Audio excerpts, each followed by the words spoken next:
Senhoras e senhores, bom dia. A Universidade Federal de Juiz de Fora sente-se honrada em recebê-las e recebê-los, mesmo que de maneira remota, nesta cerimônia de abertura do Workshop Global de Combustíveis Sustentáveis de Aviação.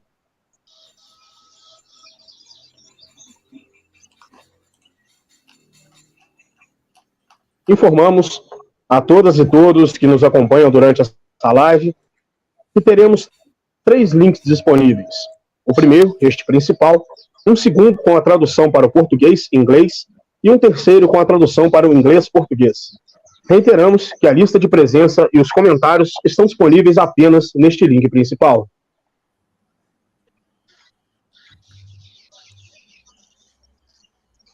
Acompanhe-nos por videoconferência já presentes aqui na tela, o magnífico reitor da UFJF, professor Marcos Vinícius Davi,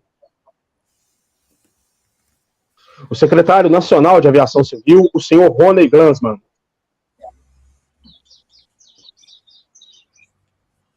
o coordenador-geral do biodiesel e outros biocombustíveis do Ministério de Minas e Energia, o senhor Renato Dutra.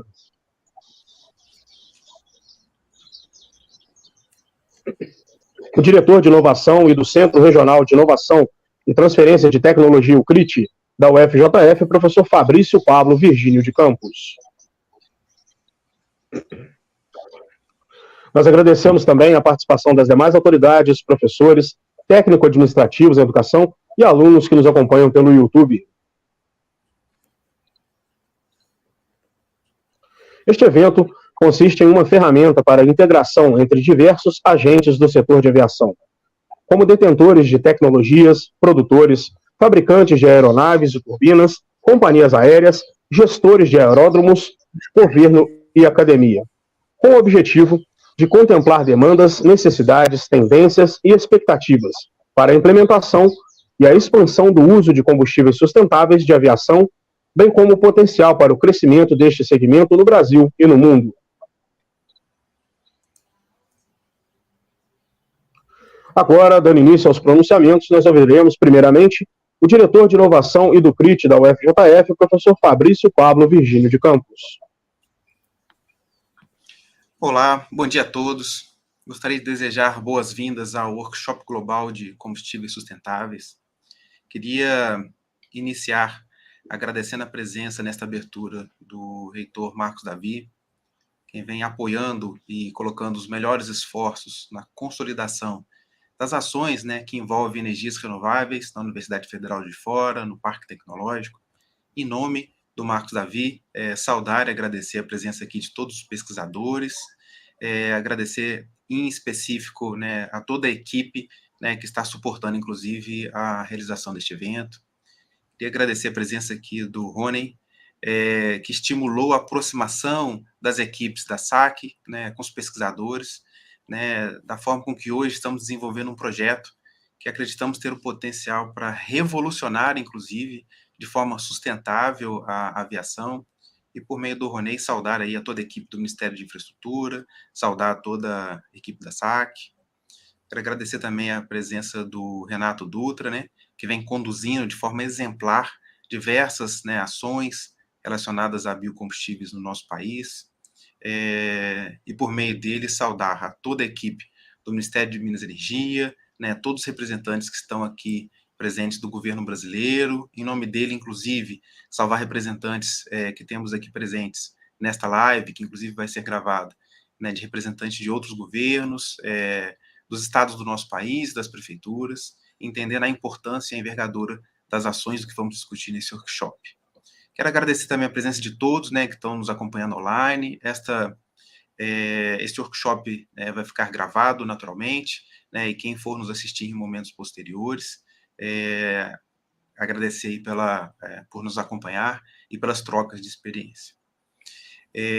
Nessa minha fala inicial, eu queria contextualizar que este evento é organizado pela Universidade Federal de Fora, pelo Centro Regional de Inovação e Transferência de Tecnologia, seu Parque Tecnológico, e com apoio dos pesquisadores da Universidade Federal do Rio Grande do Norte, pesquisadores da Universidade Federal de Goiás, pesquisadores da Universidade Federal de Minas Gerais, pela Rede Brasileira de Bioquerosene e Hidrocarbonetos Sustentáveis para a Aviação, e todos os pesquisadores envolvidos no projeto, naturalmente.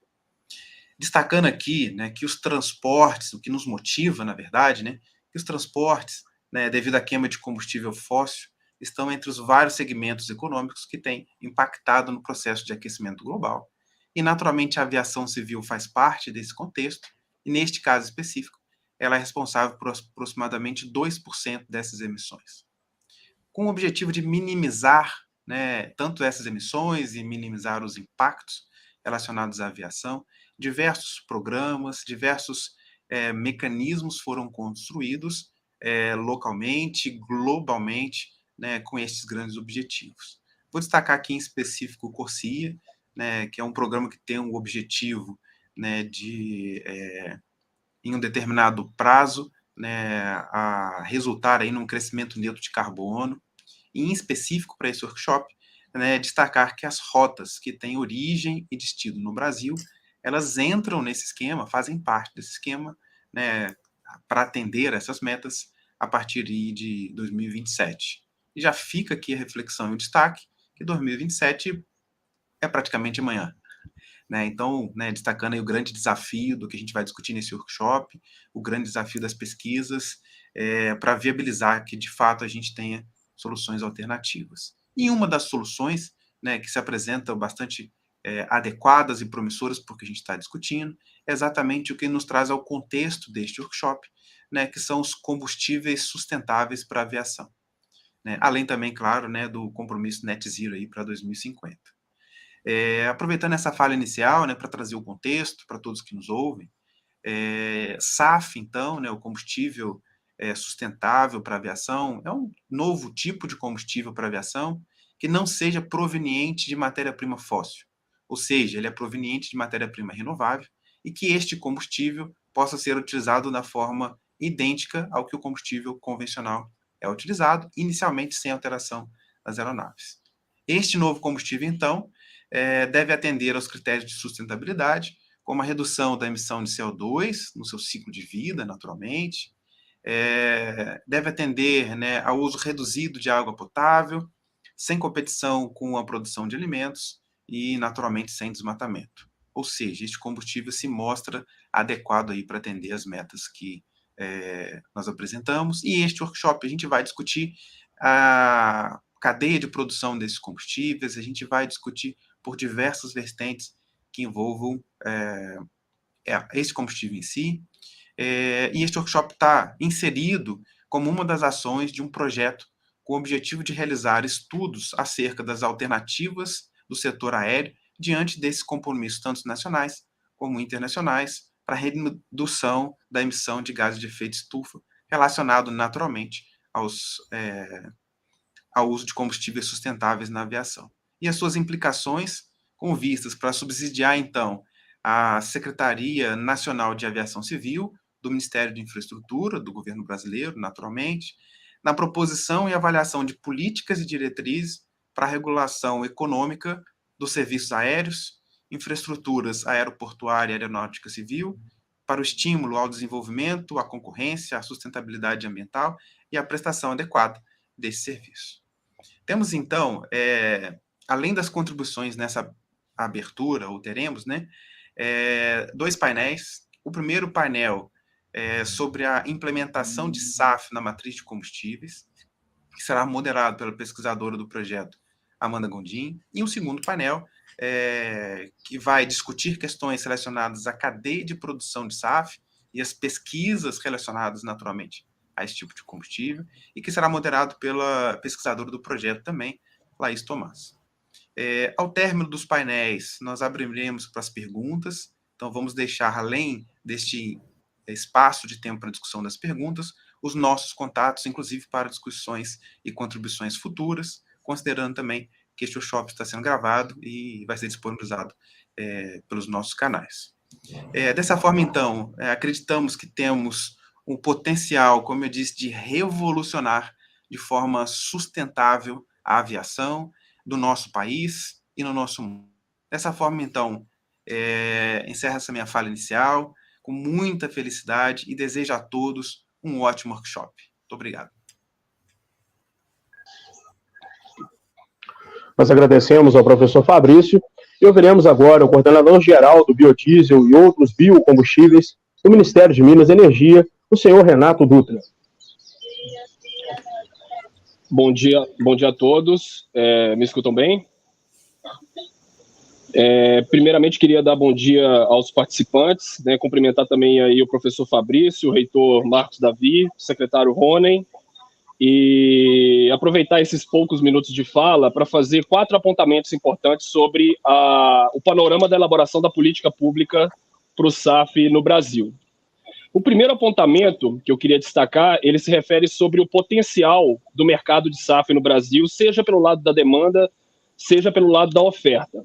Pelo lado da demanda, a gente já sabe, né, que o Brasil é um dos maiores mercados globais de combustíveis de aviação fóssil, né, o que já por si só indica o grande potencial de volume de substituição via a implementação do SAF no mercado brasileiro, né? E esse fato, pelo lado da demanda, ele já tem aí um pontapé inicial de incentivo que é naturalmente realizado através já do Brasil ser signatário da fase obrigatória do CORSIA a partir do ano de 2027 e também pelos próprios compromissos corporativos que as companhias aéreas brasileiras já assumiram e publicaram na mídia ao longo do ano passado e deste ano, né? A gente também pode olhar o mercado internacional pelo lado da demanda e considerar que temos aí uma demanda para 2050 posta, uma demanda expressiva e que falta oferta para que a gente alcance o net zero naquele cenário de 2050.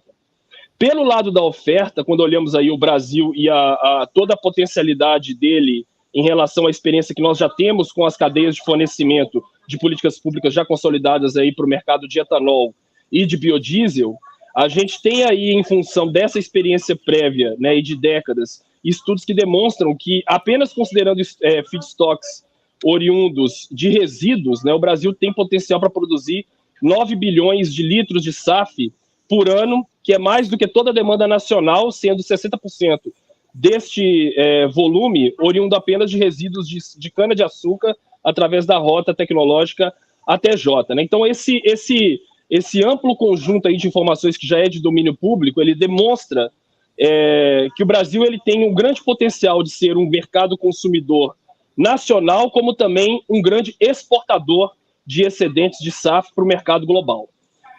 O segundo apontamento que eu queria trazer é uma reflexão sobre o debate do SAF no país, né? A gente observa que nos últimos vários meses a gente presenciou uma rápida aceleração dos debates, seja no âmbito acadêmico, seja no âmbito governamental. Só que quando a gente volta ao ano de 2021, a gente consegue ver que, embora a gente já tivesse pesquisas em andamento na academia, embora nós já tivéssemos todo o mapeamento do potencial de produção de SAF a partir dos feedstocks disponíveis no país, embora a gente tivesse a especificação do produto pela ANP, nós tínhamos pouquíssimo debate do tema no âmbito governamental e na mídia, principalmente na mídia especializada. Mas 2 fatos em 2021 contribuíram para mudar esse cenário. O primeiro fato foi a sanção da Lei 14.248, que é a lei que criou o Programa Nacional do Bioquerosene, que é o primeiro marco legal que trata do tema do SAF. E esse marco ele tem uma importância porque ele estabelece as diretrizes para que sejam dados incentivos tributários federais e para que sejam criadas linhas de financiamento por instituições públicas para pesquisa, produção, comercialização e uso de SAF produzido a partir de biomassa. E nós já estamos usando esses comandos para criar, por exemplo, linhas de financiamento no BNDES para projetos de SAF. O segundo fato, né, foi a criação do Programa Combustível do Futuro pelo Conselho Nacional de Política Energética. Programa esse que instalou um comitê técnico específico para debater e propor, numa parceria conjunta, governo e sociedade, as linhas mestras da futura política pública do SAF no Brasil. Terceiro apontamento que eu queria fazer é destacar as principais conclusões e entregas desse comitê que tratou do tema do SAF no Programa Combustível do Futuro, né? A gente, quando olha o horizonte de agosto do ano passado até o mês de maio deste ano de 2022, nós realizamos aí algumas dezenas de reuniões, tivemos participações de instituições governamentais, representantes do setor aeroportuário, do setor aéreo, do setor de combustíveis e biocombustíveis, fabricantes de aeronaves, universidades, consultorias e o setor de distribuição de combustíveis. E a proposta final do subcomitê envolveu a aprovação de 27 premissas para a futura política pública, envolvendo aí 5 pilares principais, que passam por financiamento, atendimento à Corsia, qualidade, tributação e formação de demanda, né? Então, o objetivo, no final, é converter essas premissas em normas, seja em leis, seja em normas infralegais. Parte do trabalho está em andamento e a ideia é ter um projeto de lei em deliberação no Congresso Nacional até o fim do ano. E, em função de todo esse trabalho, para a parte final já aqui da minha fala, o quarto apontamento que eu queria dizer é que, quando nós olhamos janeiro de 2021, praticamente nós não tínhamos debate, nem na mídia, nem no governo, sobre o tema. Mas quando a gente olha hoje, a gente não apenas tem o debate, como em função do ganho de tração do tema, nós já tivemos aí 3 anúncios relevantes que envolvem projetos para se produzir e comercializar SAF no país. Então, eu vou citá-los rapidamente e encerrar minha fala. Nós tivemos a inclusão pela Petrobras do plano estratégico de um projeto de construção de biorrefinaria até o ano de 2027 para produzir SAF e diesel verde. Nós tivemos a formação de uma joint venture entre a Brasil Biofuels e a Vibra Energia para produzir SAF a partir de óleo de palma no zoneamento agroecológico da palma na região amazônica. E nós tivemos também aí uma parceria entre a Raízen e a Embraer para fornecimento de SAF. Então, assim, a gente sabe que o caminho é muito longo, tem muito ainda a ser feito, mas o processo está ganhando velocidade e a gente acredita que os próximos meses serão cruciais aí para consolidar essa política pública no país. Obrigado. Nós agradecemos ao senhor Renato e convidamos para o seu pronunciamento o secretário nacional de Aviação Civil, o senhor Rony Glanzmann. Muito obrigado, bom dia a todos. Queria cumprimentar aqui o magnífico reitor da UFJF, professor Marcos Davi, e também cumprimentar o professor Fabrício, né, liderando aí o CRIT. Para nós é um prazer e uma honra para a Secretaria Nacional de Aviação Civil, Ministério da Infraestrutura, estarmos aqui presentes nesse evento. Para mim, especialmente, uma honra ainda maior, que sou aluno egresso da Universidade Federal de Juiz de Fora. Então, nos enche muito de orgulho ver a universidade engajada numa causa tão importante como essa dos combustíveis sustentáveis de aviação. É uma honra enorme para nós estarmos aqui. E eu queria, rapidamente na minha fala, aproveitar o tempo, primeiro para reforçar, né, como muito bem colocou aí o colega Renato Dutra, do MME, Minas e Energia. A gente tem trabalhado bastante em parceria aqui no governo federal, os compromissos assumidos pelo Brasil, né, junto às organizações internacionais, notadamente junto à ICAO. Nós temos aí compromisso de crescimento neutro em carbono até 2027, a partir, né, de 2027, e temos agora o mais recente aí compromisso de neutralidade de carbono net zero a partir de 2050, recentemente aí assumido pelo Brasil na última conferência, na última assembleia da ICAO, da Organização da Aviação Civil Internacional, em Montreal, que aconteceu agora há poucas semanas. Então, o Brasil, de fato, mergulha de cabeça nessa agenda da sustentabilidade na aviação civil.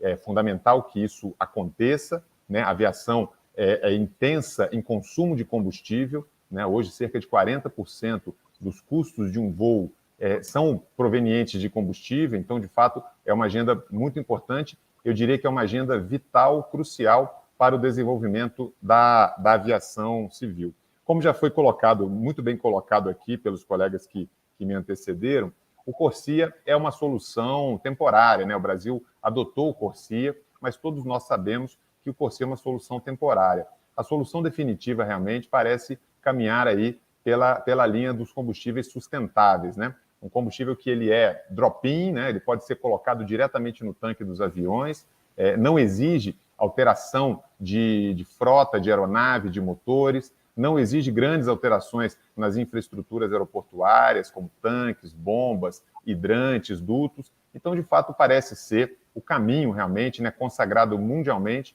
o caminho do combustível sustentável de aviação. É claro que a gente tem aí opções a médio e longo prazo, como a questão da eletrificação, a questão do hidrogênio. Tudo isso está no radar, né? Tudo isso está nesse trabalho de Net Zero 2050. Porém, o que se tem para o momento condições viáveis de implantação, parece ser realmente o combustível líquido, né? Drop-in, que a gente consegue colocar nos tanques das nossas aeronaves, da frota de aviões que nós temos hoje no mundo. Bom, isso traz alguns desafios. Eu acho que o workshop de hoje tende a ser bastante produtivo. Eu queria encorajar muito aí essas discussões. E aí, para a gente aquecer os motores aqui, né, usando um termo de aviação, eu queria trazer aqui alguns desafios, basicamente 2 grandes desafios, né, para a discussão. E depois eu queria terminar minha fala rapidamente fazendo uma provocação e deixo aí para o debate. O primeiro desafio, já foi comentado aqui também, a questão da escala, né? A gente precisa, não adianta a gente ter solução tecnológica para esse combustível, que parece que nós já temos hoje mundo afora, mas nós temos que ganhar escala, nós precisamos produzir bilhões de litros de combustível de aviação. O Brasil tem capacidade, como o Renato muito bem colocou, não só de produzir para o mercado doméstico, mas também ser um grande exportador desse combustível, atendendo mercados globais.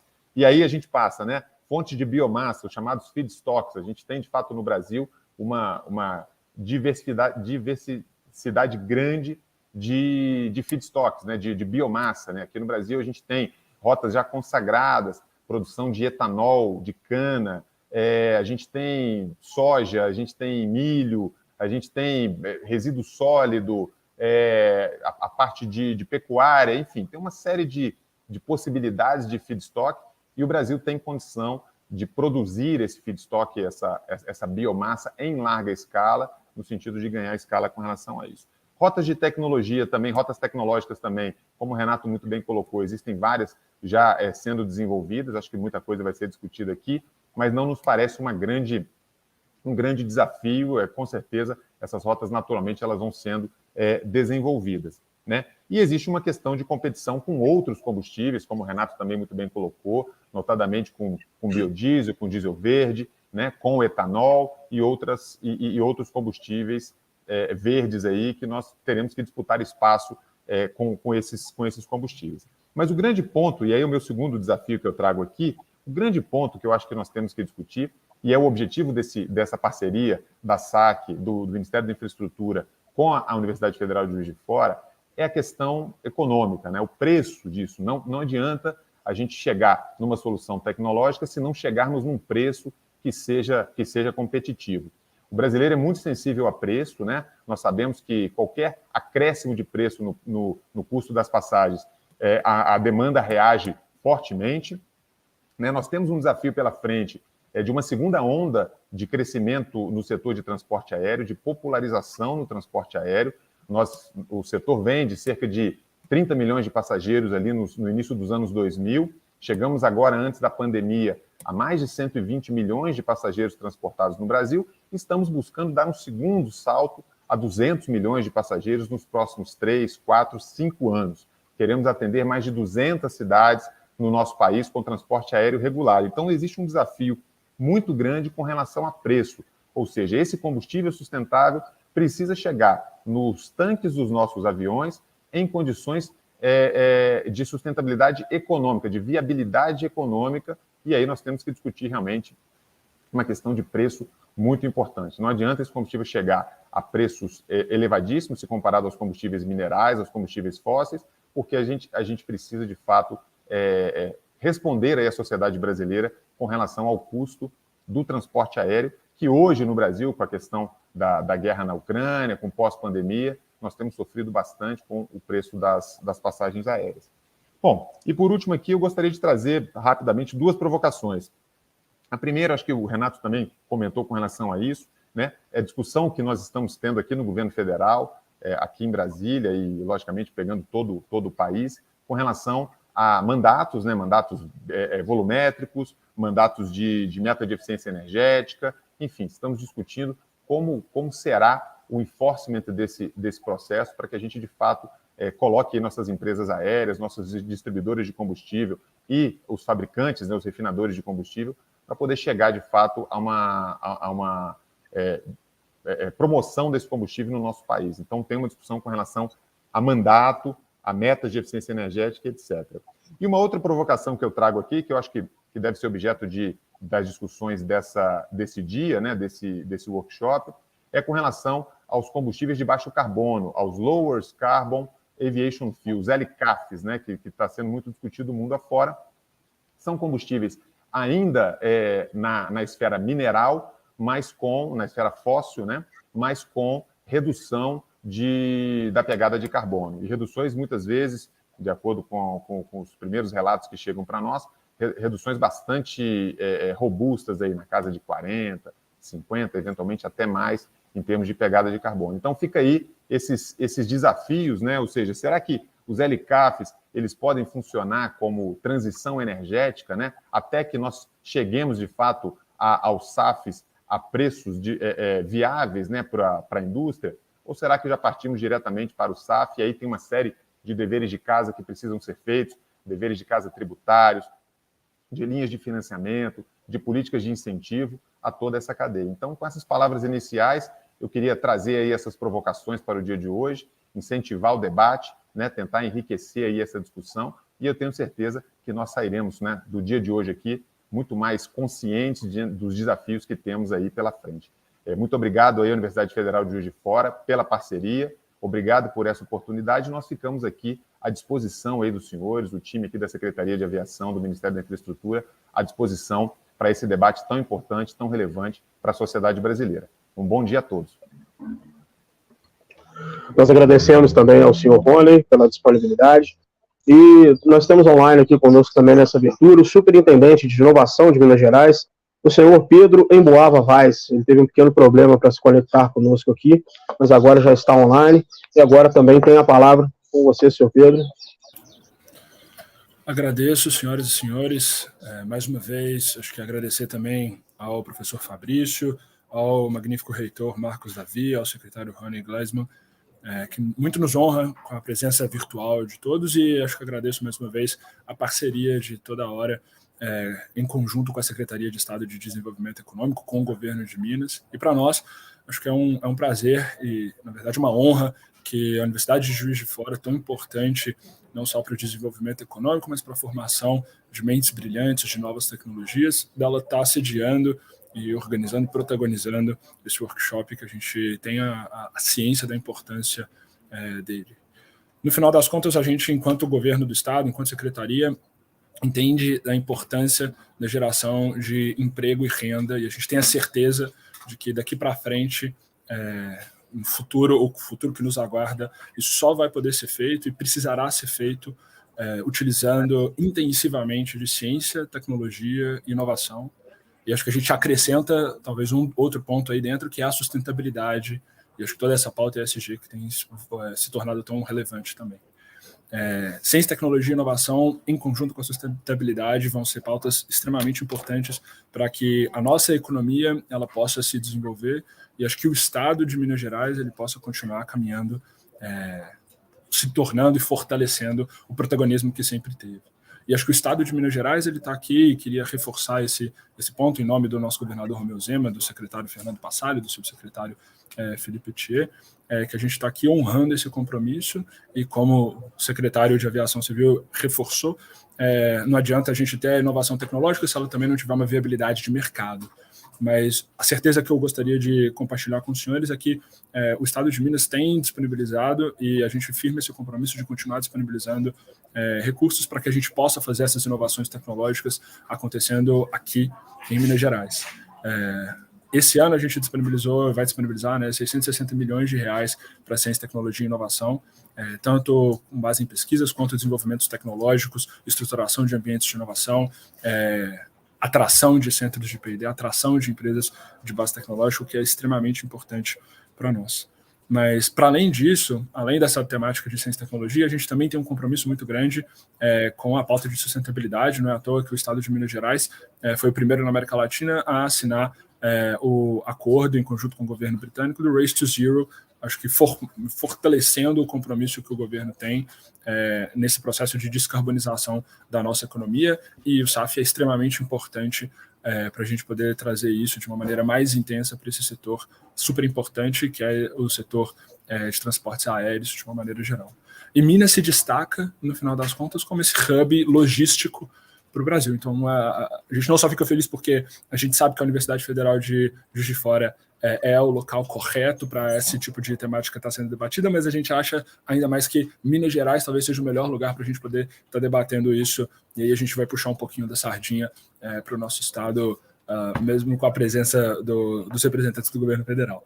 Porque, enquanto Estado, a gente entende que estamos próximos, acho que dos diversos estados do Sudeste como um todo, né? A poucos quilômetros de distância, acesso a Espírito Santo, São Paulo, Rio de Janeiro, mas a gente também está próximo do Distrito Federal, conseguimos acessar os demais estados da federação como um todo.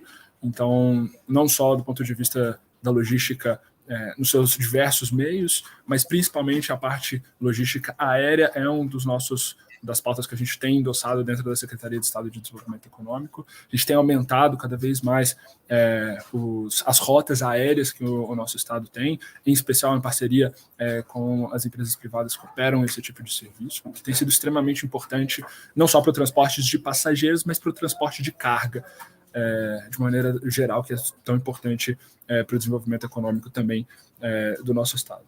Bom, para além disso, eu acho que é importante reforçar que Minas tem o primeiro centro de engenharia da própria Embraer fora de São José dos Campos, o que acho que muito nos orgulha e mostra a importância e a capacidade que a gente tem de desenvolver tecnologia nessa área. A gente dispõe de diversos cursos extremamente importantes nessa temática, e que Juiz de Fora, em especial, eu acho que protagoniza e capitaneia muitos deles, e eu acho que a gente reforçou o nosso compromisso com a universidade, magnífico reitor, professor Fabrício, mas também com toda a população de Juiz de Fora, quando a gente, em conjunto também com o governo federal, apoia a atração de recurso para a estruturação do Parque Científico Tecnológico de Juiz de Fora, que a gente tem a certeza de que ele vai poder se tornar também um grande hub, um grande espaço, um centro para desenvolvimento de novas tecnologias, e a gente espera que o SAF e a SAF, a gente sabe que a SAF vai ser também uma delas.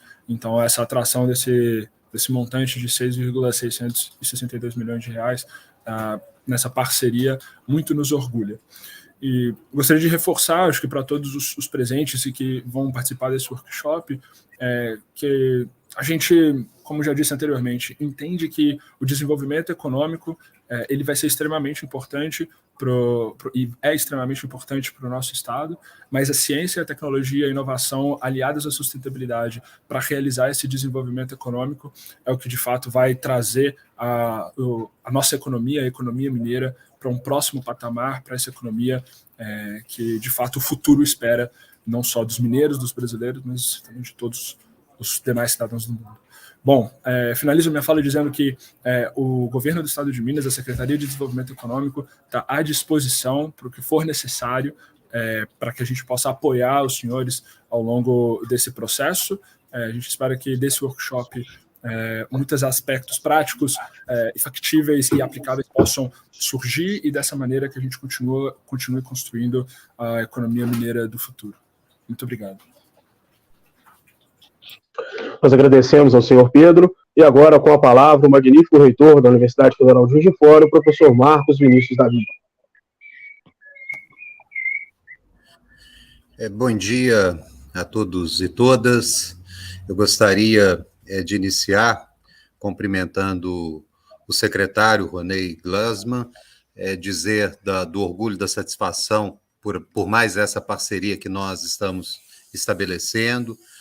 Gostaria de saudar também o Renato Dutra, representando o Ministério das Minas e Energia, que também tem sido um parceiro essencial e fundamental nessa empreitada.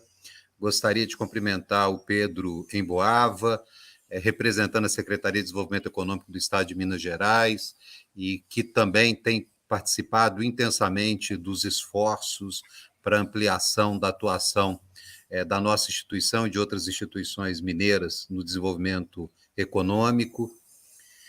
Gostaria de fazer uma saudação muito especial ao professor Fabrício, nosso diretor de inovação. Em nome dele, saudar toda a equipe de pesquisadores, tanto os pesquisadores da UFJF, enquanto coordenadora desse projeto, mas também os pesquisadores da Universidade Federal do Rio Grande do Norte, Federal de Goiás, Federal de Minas Gerais, que estão trabalhando junto conosco para engrandecer esse projeto. Como reitor da universidade, o que eu gostaria de dizer é, primeiro, da honra e da satisfação da universidade estar coordenando esse projeto, mas dizer, fundamentalmente, que isso não é um esforço isolado, e fazer uma breve reflexão sobre isso. A UFJF, na sua história, ela já foi reconhecida, e é reconhecida ainda, pela sua grande qualidade da formação na área de graduação. Quando o Rony se apresenta como egresso da universidade, mostrando toda a sua competência e todo o seu sucesso de carreira, isso enche a nossa instituição de orgulho. Mas para dar também exemplos mais recentes, até justificando que eu demorei 5 minutos a entrar na sala, porque eu fui abordado por uma mãe de um aluno na entrada da reitoria, cuja angústia dela era que o filho tinha sido aprovado no concurso da eletronuclear e precisava antecipar a formatura para ter o diploma. E aí eu rapidamente lembrei que a UFJF aprovou o primeiro também de administração da eletronuclear, aprovou o primeiro colocado no concurso de engenharia da Petrobras, ou seja, demonstrando que a nossa graduação é muito forte. Esse mês agora saíram os resultados da avaliação da CAPES sobre a pós-graduação. E o salto do reconhecimento da qualidade dos programas de pós-graduação da universidade ficaram evidentes nos resultados que foram divulgados, mostrando que a UFJF também está no caminho certo na sua área de pesquisa e na qualidade da sua pós-graduação.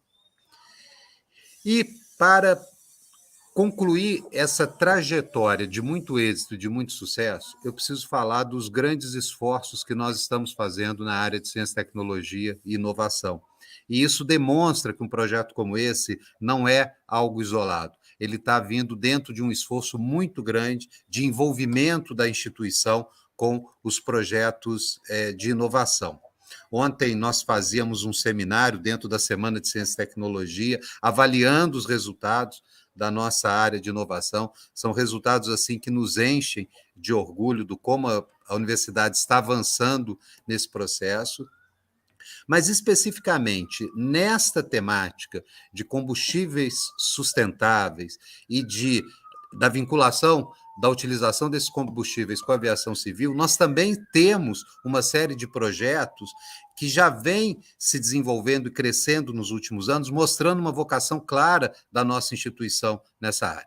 A UFJF já era muito forte na área de energia, tanto que nós temos uma unidade em Embrapi na área de energia, e as fontes de energia sustentáveis, elas estão também presentes em várias iniciativas.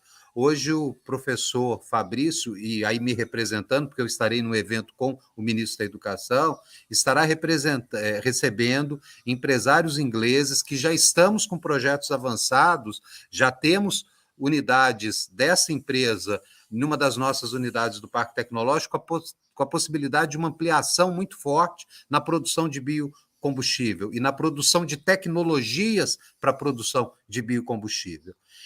Nós temos um projeto com a Embraer, com a FAPEMIG, de muito êxito em avaliação de desempenhos de turbinas, utilização de outros combustíveis.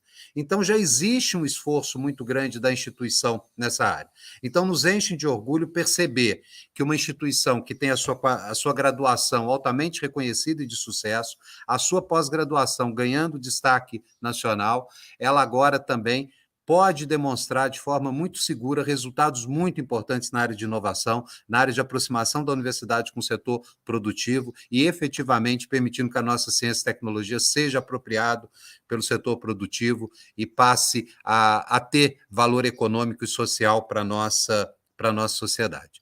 Eu encerro a minha fala na certeza do sucesso e da riqueza que esse workshop terá, mas reforçando os agradecimentos à Secretaria de Aviação Civil, ao Ministério das Minas e Energia e à Secretaria de Desenvolvimento Econômico do Estado de Minas Gerais, parceiros absolutamente essenciais para esse esforço que a universidade tem realizado. Muito obrigado a todas e todos e que tenhamos um workshop muito profícuo. Bom dia. Nós agradecemos ao professor Marcos Davi, reitor da UFJF, e agradecemos também a todas as autoridades presentes nessa mesa de abertura do nosso workshop.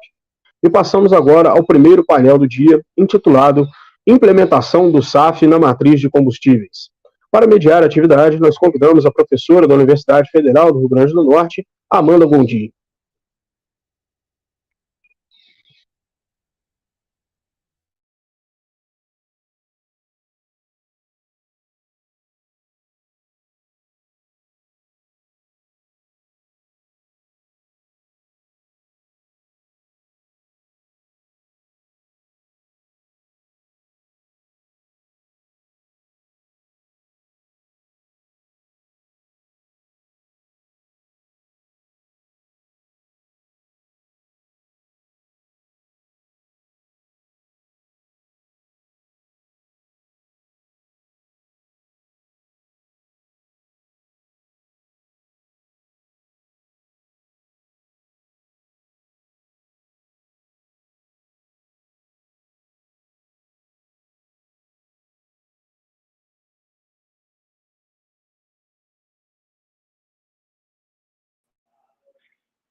Parece que a professora Amanda está com um probleminha de conexão. Bom dia. Consegui. Perfeito, professora. Bom dia.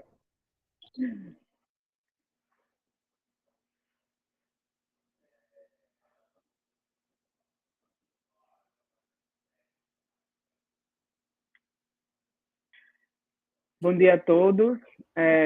Agradeço aí ao Fabrício, né, o convite para participar como moderadora da primeira mesa do Bom dia, painel. Amanda. Bom dia a todos. A gente vai iniciar o painel, tá? O primeiro painel, no caso, com a apresentação do Benevides. Vou apresentar aqui o Benevides. Não sei se o Benevides já está na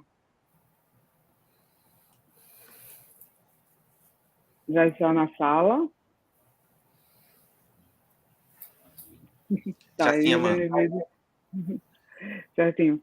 Então, o meu amigo, né, Rogério Benevides, é engenheiro aeronáutico do Instituto Tecnológico de Aeronáutica e especialista em engenharia de produção da Universidade Federal Fluminense e em economia de transporte aéreos para a Metropolitan State College. Dentro das suas experiências de 13 anos de aviação, está aí as diversas chefias no Instituto de Aviação Civil, dentre elas o planejamento urbano e aspectos ambientais. Também trabalhou no Departamento de Aviação Civil, né, dentro de vários cargos dentro da Agência Nacional de Aviação Civil. Também atuou no Departamento de Controle de Espaços Aéreos, também no Sindicato Nacional de Empresas Aéreas, né, e hoje está como diretor da ANAC. Tenho prazer, Benevides, em recebê-los, e você fique à vontade aí para apresentar suas contribuições ao painel em torno aí de 10 minutos. Bom dia a todos. Todos ouvindo? Tudo tá boa a transmissão? 100%, estamos te ouvindo. Bom dia a todos. Bom dia, uma das maiores especialistas aí, uma das maiores entusiastas, tocadora do projeto, a doutora Amanda, projeto Bio. Nós sempre comentamos que quando tivermos a primeira gota de bioQAV produzida no Brasil, nós vamos fazer aí um encontro nacional. Mas eu queria congratular a Universidade Federal de Juiz de Fora. Esse é um trabalho que vem de longo prazo, não vem de hoje. A gente vem nessa divulgação, nessa discussão há bastante tempo, com base nos projetos da Macaúba, entre outros. E gostaria também de saudar ao excelentíssimo senhor reitor, também o doutor Fabrício, o doutor Renato Dutra, doutor Rony, da Secretaria de Aviação Civil, doutor Pedro, do Estado de Minas Gerais. Então, gostaria de saudar a todos que fizeram a abertura desse evento. Teve algumas coisas que já foram ditas, muito bem ditas. O doutor Renato, do MME, que é um grande parceiro, que é o aumento e a intensidade da discussão desse tema. Isso é muito importante. Nós temos trilhado esse caminho há bastante tempo e a gente vê claramente que a velocidade está sendo potencializada. E isso que eu queria dizer, basicamente passar uma mensagem bem clara do caminho que a gente espera para o bio-QAV. Como é que a gente consegue enxergar? Um outro aspecto que eu gostaria de mencionar bastante, de ressaltar, é que há 2 semanas nós tivemos a Assembleia da OACI, né, da Organização da Aviação Civil Internacional, onde a delegação brasileira, liderada pelo nosso presidente, Juliano Noman, conseguiu consolidar uma liderança na aprovação do Net Zero para 2050, que, entre outras iniciativas, essa é uma iniciativa icônica, onde todos os estados têm a consciência e assumem o compromisso que nós vamos caminhar para o Net Zero.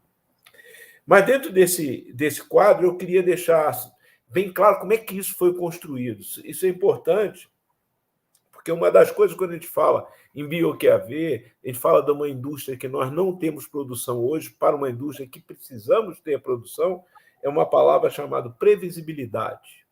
Na verdade, nós estamos falando de que previsibilidade? Nós estamos falando de que necessidade do mercado para quando?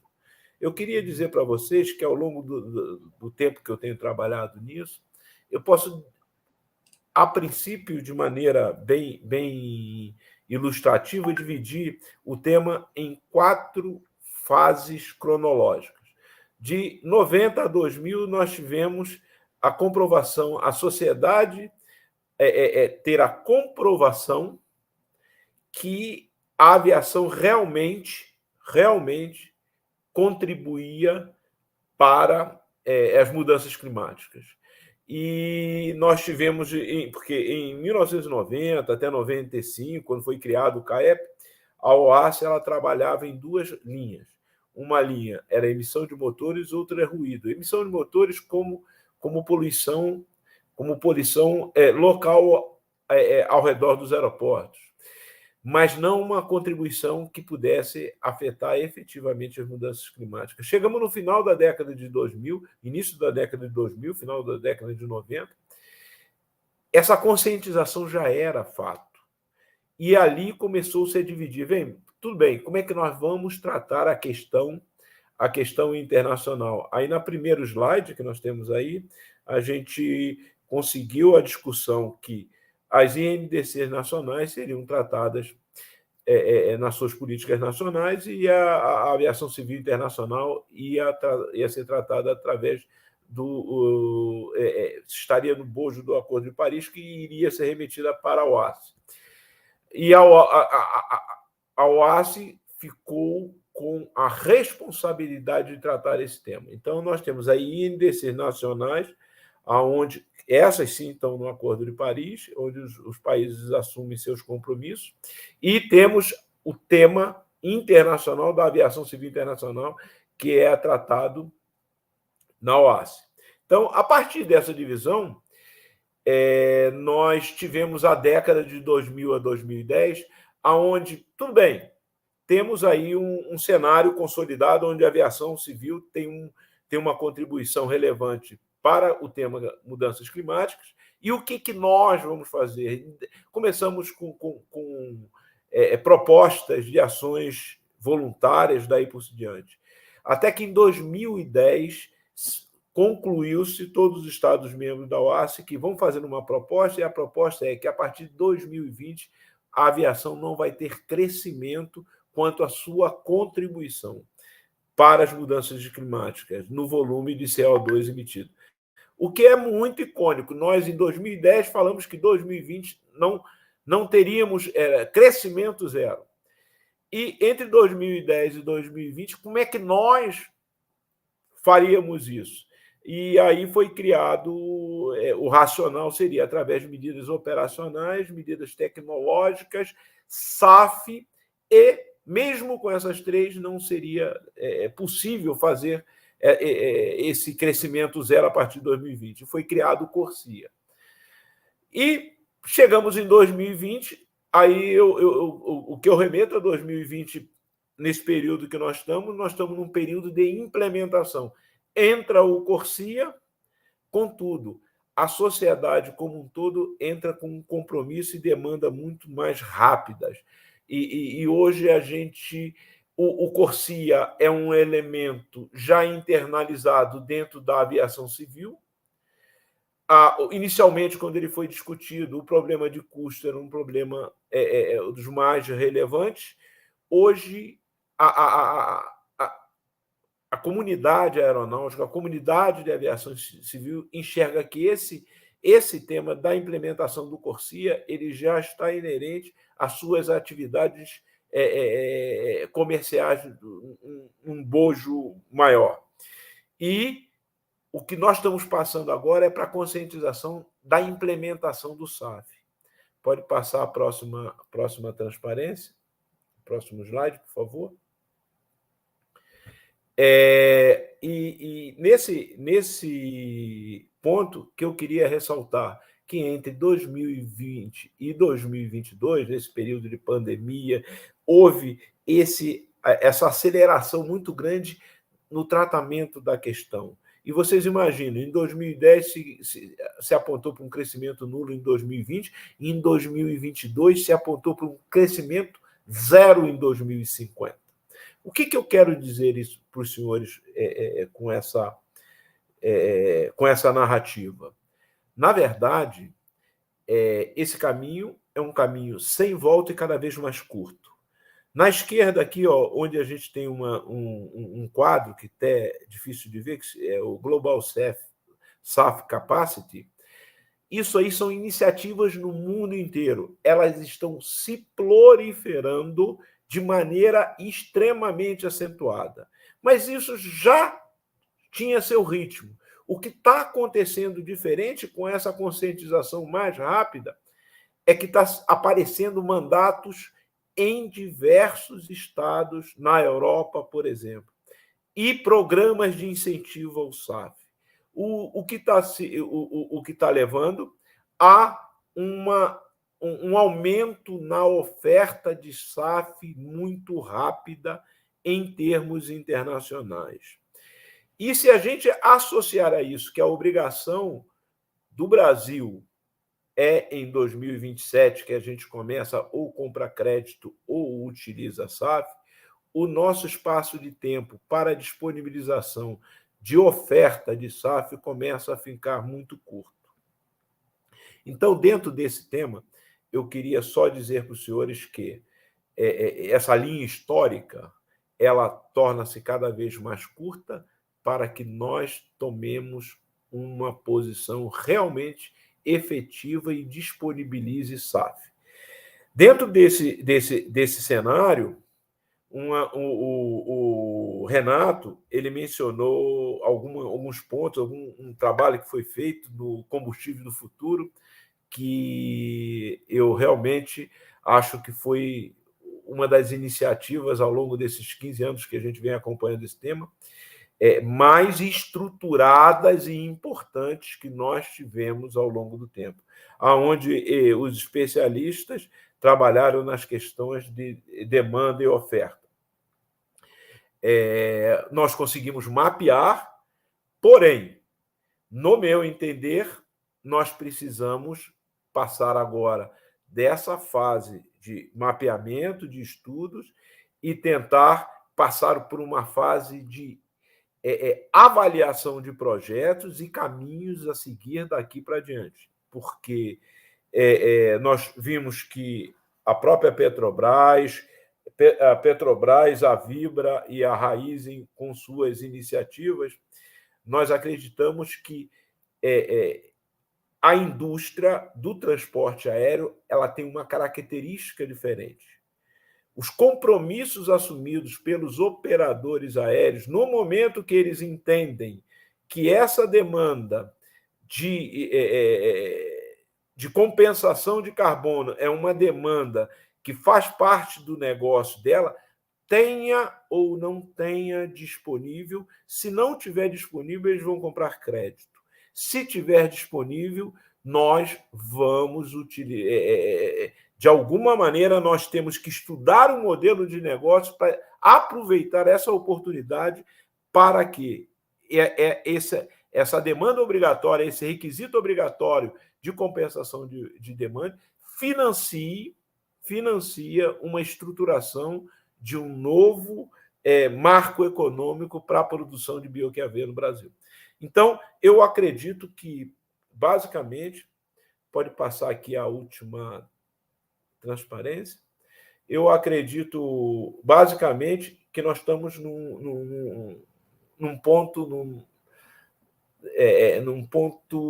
numa curva nesse processo de fomentar e implementar a produção de bioQAV no Brasil. Eu acho que o programa Combustível do Futuro, a lei que fala da Política Nacional do bioQAV, nós já temos esses instrumentos, nós temos agora que consolidar propostas específicas. Acredito que temos que analisar caso a caso qual é o modelo de negócio junto a esses proponentes, junto a esses investidores, para que a gente consiga adequar um modelo de negócio. Por exemplo, vou aqui dar um exemplo, por exemplo, Guarulhos assumir que podemos ter um aeroporto que tem grande consumo de combustível com um percentual obrigatório, não precisa ser todos os aeroportos, pode ser um aeroporto, né, que viabilize essa máquina a iniciar a sua rotação. Né? E outra coisa é um fomento em P&D, que tem que ser...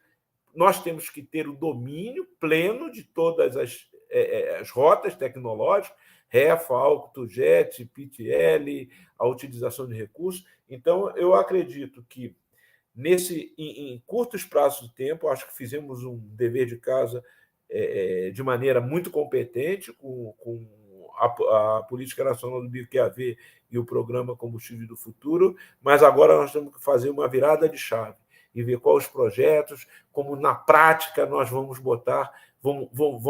tornar esse requisito de demanda que os operadores aéreos vão atender e vão trazer recursos para isso, né? E esses recursos que os operadores aéreos nada mais do que, na verdade, repasses no preço da passagem.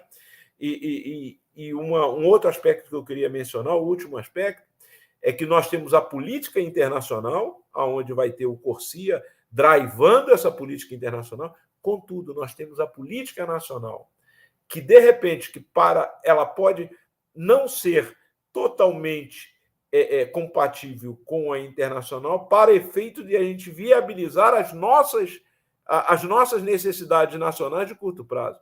Se nós tivemos que ter um combustível que tenha que atender todos os requisitos, mas esse sai a um preço que o mercado não consegue suportar, qual outro caminho que nós podemos seguir?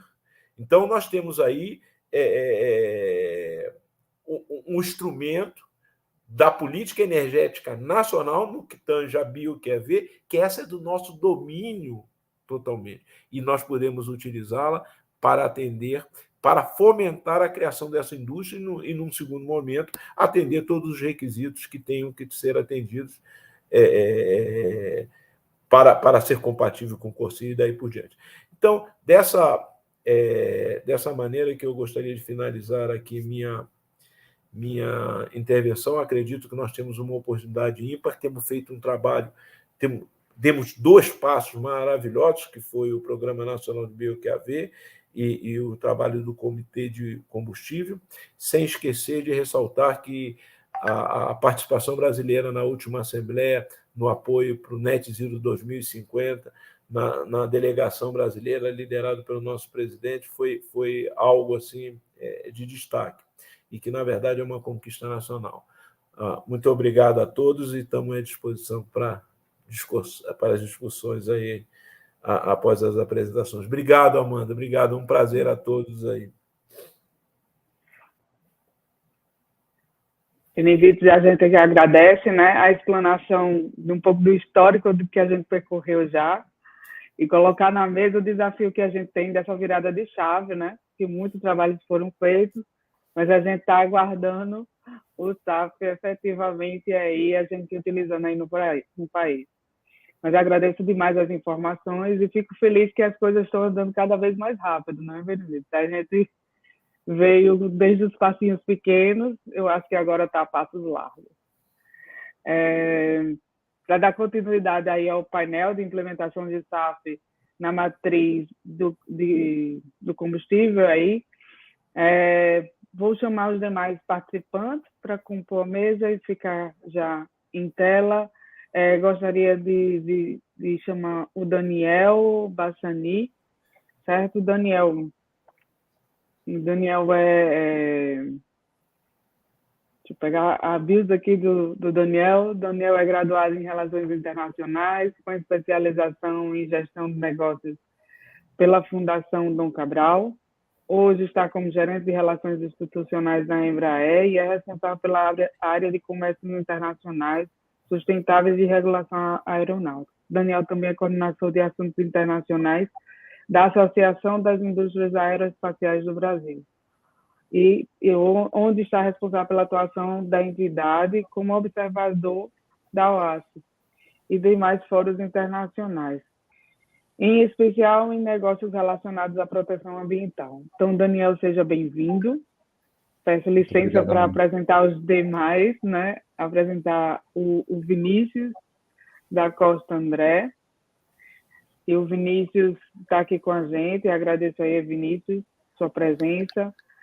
O Vinícius é formado em Engenharia Mecânica da Universidade Federal do Rio de Janeiro, tá? Com focos em áreas de acústica, dinâmica e vibração, e especialista em balanceamento de rotores flexíveis. Atualmente faz doutorado na UFRJ, com foco em monitoramento e diagnóstico de máquinas, e típicos de pesquisas em detecção de falhas em enrolamento de turbinas aeronáuticas via análise espectral com auxílio de inteligência artificial. Hoje o Vinícius está trabalhando na GE, ramo de aeronáutica da General Electric. É engenheiro líder de certificações de testes de motores aeronáuticos. Bem-vindo aí, Vinícius. Aproveito para apresentar logo o Marcos, né? Marcos é colega de trabalho há um longo tempo aí já. Marcos é formado em Engenharia de Automação de Controle, possui MBA em Execução em Petróleo, Gás e mestrado em Sistemas Mecatrônicos pela UNB. Foi coordenador de Cooperação Técnica do CETEC-MCTI, da Secretaria de Desenvolvimento Tecnológico e Inovação do Ministério de Ciências, Tecnologias e Inovação. Tem trabalhado em gestões públicas de PDI, nos temas de energias renováveis, certo? Processamentos avançados de conversão de energia. E hoje, né, desde 2013, está na GIZ, tendo atuado em diversos projetos de energia solar e de mobilidade elétrica, e hoje está como diretor e coordenador dos componentes articulados setoriais e plantas pilotos do projeto do PROQR, né, de combustíveis alternativos sem impactos climáticos. Então, agradeço a todos aí pela presença, tá? E agora eu vou comunicar a todos, né, que isso está sendo gravado e disponibilizado publicamente, e aproveito aí para chamar o Daniel para suas palavras aí. Daniel, fica à vontade. Bom dia, muito obrigado, Amanda. Queria aqui primeiro cumprimentar o secretário Rony, demais autoridades presentes, demais participantes do evento e meus colegas de painel, grande colega Benevides, Vinícius, o Marcos. É um prazer estar aqui hoje podendo discutir esse tema com vocês.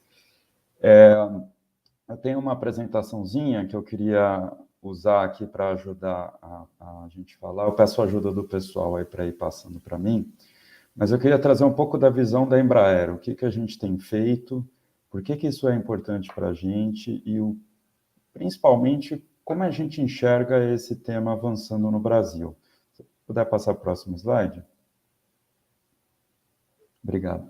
Então, eu vou falar um pouquinho desses 3 pontos. Por que SAF é importante para uma empresa que está fabricando aeronaves e não necessariamente operando essas aeronaves? Onde que o SAF entra na operação da Embraer?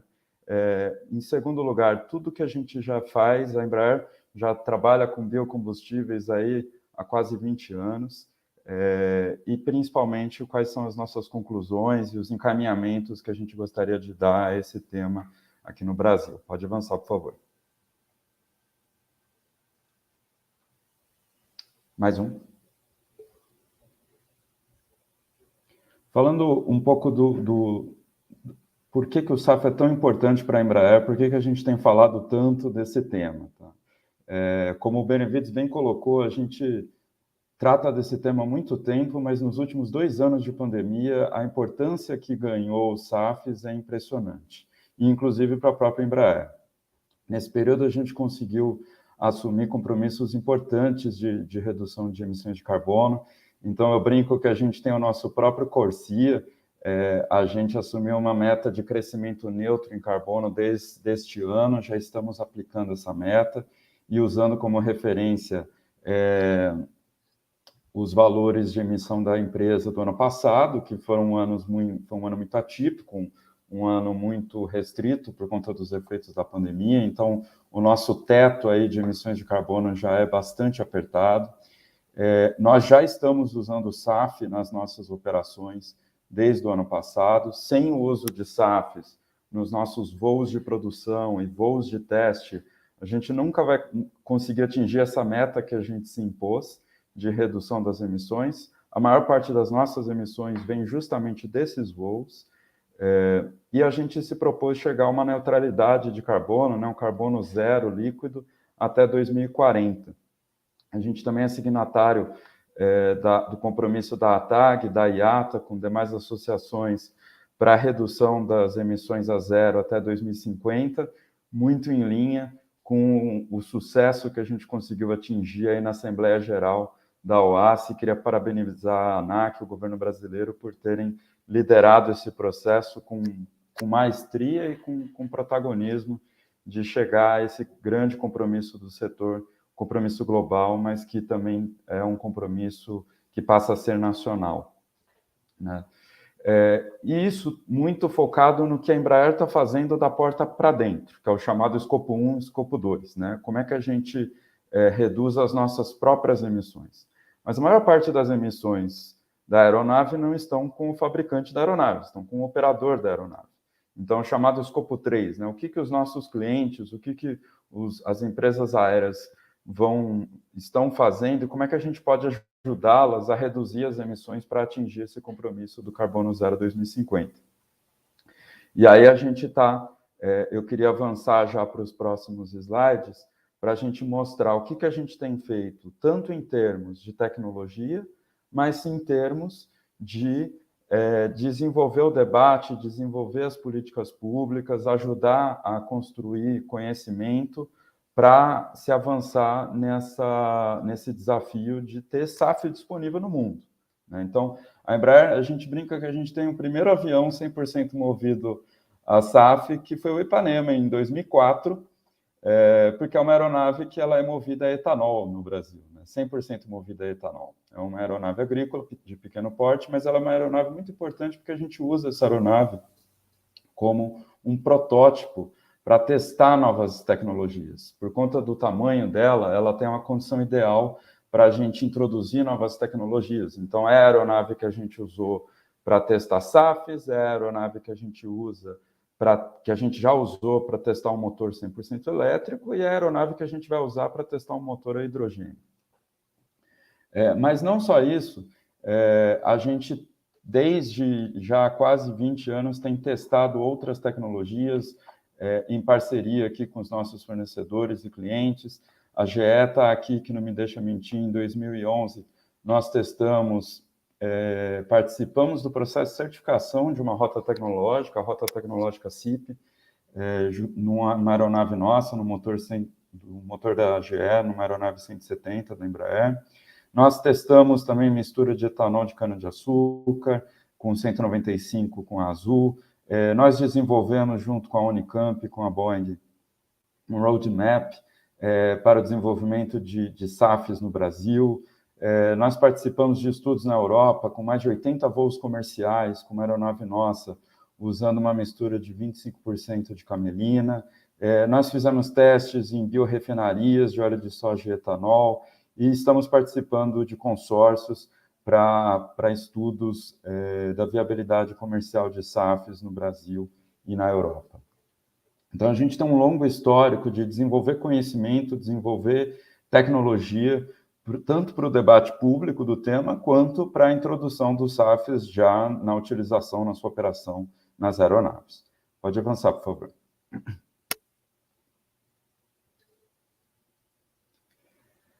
Eu queria trazer essa excelente notícia que a gente concluiu muito recentemente, em junho. Nós fizemos um primeiro voo usando 100% de SAF em nossas aeronaves. Esse voo foi feito na Flórida, usando um 195E2, que é uma aeronave de grande porte da Embraer, para 140 passageiros. Nós fizemos um voo aí pouco mais de 1 hora de testes ao entorno do aeroporto da Flórida, utilizando 100% de SAF num motor e 50% de SAF no outro motor. A gente não poderia usar nos dois motores ao mesmo tempo, visto que é um teste, estamos testando a tecnologia, e quais adaptações teriam que ser feitas na aeronave para poder comportar 100% de SAF e a aeronave deixar de ser um dos gargalos para o consumo de SAF. Lógico que a gente ficaria muito feliz quando 50% de SAF no motor da aeronave for um gargalo, mas a gente não quer ter esse gargalo lá na frente. Então, as aeronaves vão poder ser utilizadas em sua totalidade com SAFs na sua matriz energética. Pode avançar, por gentileza. E nos próximos desenvolvimentos que a Embraer está fazendo, todos eles nós já estamos considerando que a aeronave vai sair direto da linha de produção, vai ser certificada pela ANAC já com a capacidade de 100% de SAF no seu motor. A Embraer está desenvolvendo um turboprop, né, uma aeronave turbohélice, essa que vocês estão vendo, de última geração. Essa aeronave ela já vai sair de linha com a capacidade de utilizar 100% de SAF, então ela já vai estar adaptada para essa função. Tá? Nós temos outros testes em andamento. Hoje o nosso presidente anunciou que nós vamos começar os testes nos jatos executivos no primeiro tri do ano que vem, o que também é um sucesso e é um grande avanço para a gente poder destravar o uso dos SAFs nas aeronaves. Pode avançar, por gentileza. E aí eu queria encaminhar aqui para os pontos principais. Próximo slide. Como é que a gente vê a questão de se desenvolver SAF, sobretudo no Brasil, para você ter disponibilidade em larga escala, né? Quais são os grandes entraves? A Embraer tem estudado muito esse tópico nos últimos anos e algumas das conclusões que a gente chegou aqui. A demanda ela está aí, a demanda ela existe. A gente precisa saltar da produção. Ano passado a gente produziu no mundo pouco mais de 100 milhões de litros de SAFs que foram totalmente consumidos. A Embraer, inclusive, consumiu uma partezinha do que a gente conseguiu comprar desses SAFs nos Estados Unidos. Para a gente atingir as nossas metas, a gente não vai poder só ficar comprando SAF nos Estados Unidos, onde a gente tem planta. A maior parte das nossas operações está aqui no Brasil.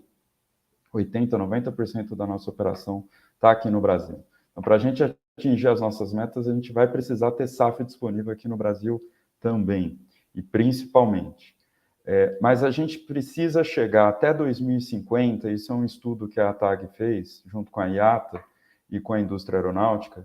Para a gente chegar na nossa meta de Net Zero 2050, a gente precisa ter 449 bilhões de litros de SAF disponíveis. Repito, ano passado a gente conseguiu produzir no mundo cerca de 100 milhões. Esse é o tamanho do salto que a gente tem que dar. Então, a demanda, ela existe, ela está aí. Se você puder avançar para o próximo slide. O que a gente precisa, e acho que como o Benevides colocou muito bem em sua fala, é a previsibilidade para poder destravar os investimentos na produção de SAFs. É só isso que falta na nossa visão. Lógico, falar assim é muito simples. Tem inúmeros entraves que a gente vai precisar tratar para poder trazer essa previsibilidade para o investidor.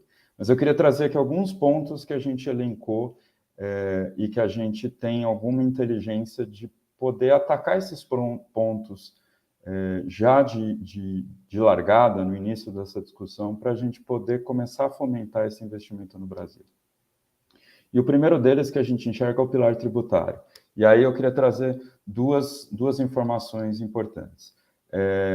Um mecanismo que tem um potencial enorme de destravar e iniciar a produção e o consumo de SAFs é esse mecanismo já usado nos Estados Unidos e na Europa, que é o Book and Claim, que é um mecanismo de que você pode comprar o SAF em uma outra região onde você não opera. Então, vamos supor que no Brasil você tem a SAF disponível, vou dar qualquer exemplo aqui, no Nordeste.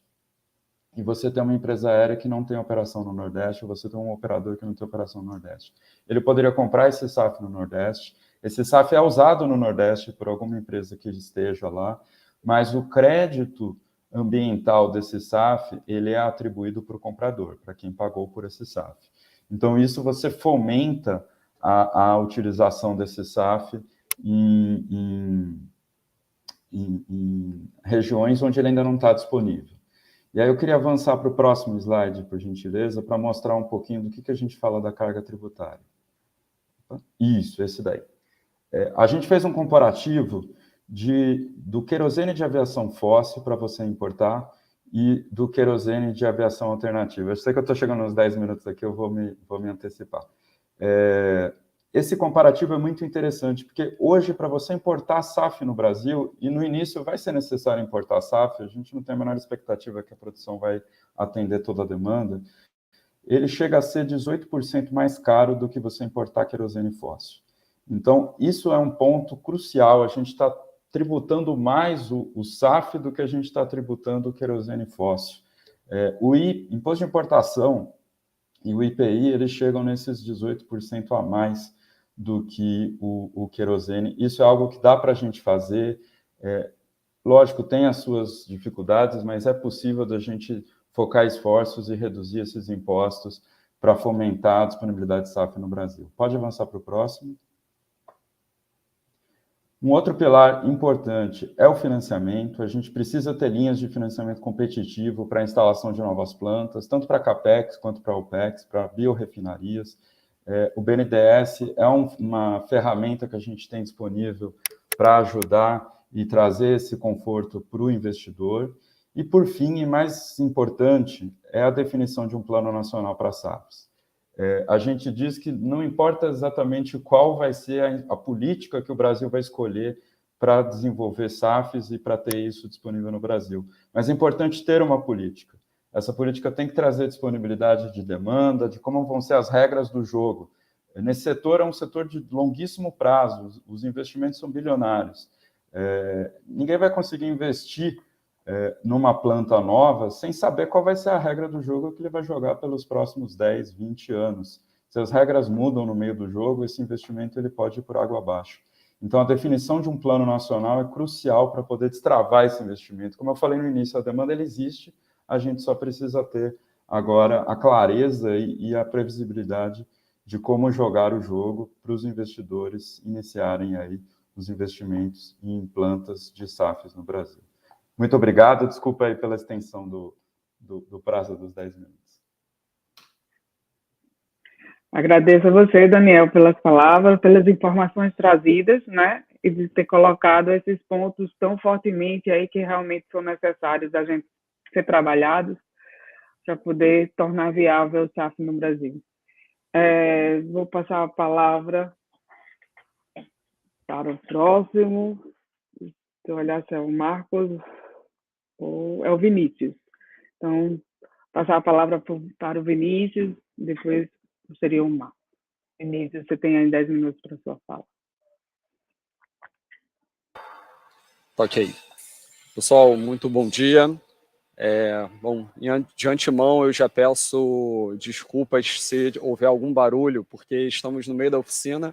Aqui, como vocês devem perceber, então o pessoal está trabalhando nos motores. Então, gostaria de agradecer a organização do evento, o pessoal da Federal de Juiz de Fora, às autoridades, aos colegas palestrantes. Feliz em ver carinhas familiares no início do ano, no congresso, no segundo congresso de bioquerosene em Natal, e feliz de estar participando desse evento. Eu tinha disponibilizado uma apresentação, aí Isso, beleza. Então, bom, eu estou representando uma pequena parcela da indústria, né, que é a GE Selma. Nós fazemos manutenção de motores aeronáuticos e, então, a gente estamos entrando, né, nesse jogo de biocombustíveis, combustíveis alternativos, não como especialistas na área, mas como demandantes, né? Existe essa demanda, né, tanto interna quanto externa, para que, inclusive, as oficinas que operam motores aeronáuticos se adaptem, né, a essa nova realidade, tá? Então, basicamente, eu gostaria de apresentar quem nós somos, quem é a GE Selma, e o foco, né, o intuito dessa discussão é poder sair daqui com parcerias e deixar, né, o meu contato para que possamos trabalhar aí em parceria tanto com a academia quanto produtores, né? Então, agradecer por esse convite. Se puder passar para o próximo, por gentileza. Beleza. Então, rapidamente falando um pouco da Selma, né? A GE Selma, que é a companhia eletromecânica, passando bem rapidamente pelo seu histórico aí, começou como uma empresa familiar em 1951, com a família Rocha Miranda, e correndo bem com a história mesmo, né? Ela começou a fazer revisões de pequenos eletrodomésticos, inclusive ventiladores, né? Avançando com o tempo, começou a fazer pequenas manutenções em motores a pistão e a reação, prestando serviço para a Panair do Brasil, né? Em 1965, já em períodos de ditadura militar, a GE Selma foi estatizada como uma prioridade, né, um setor estratégico para realizar a manutenção dos motores da FAB, e avançando já na redemocratização, já período Collor com as privatizações, né, em 96, em 91 começou o programa de privatização, até que em 96 ela foi comprada, as ações da Selma foram compradas pela General Electric, e hoje estamos realizando, né, o processo de revisão e manutenção de motores aeronáuticos aí de amplo espectro da GE, e a gente vai mostrar daqui a pouco.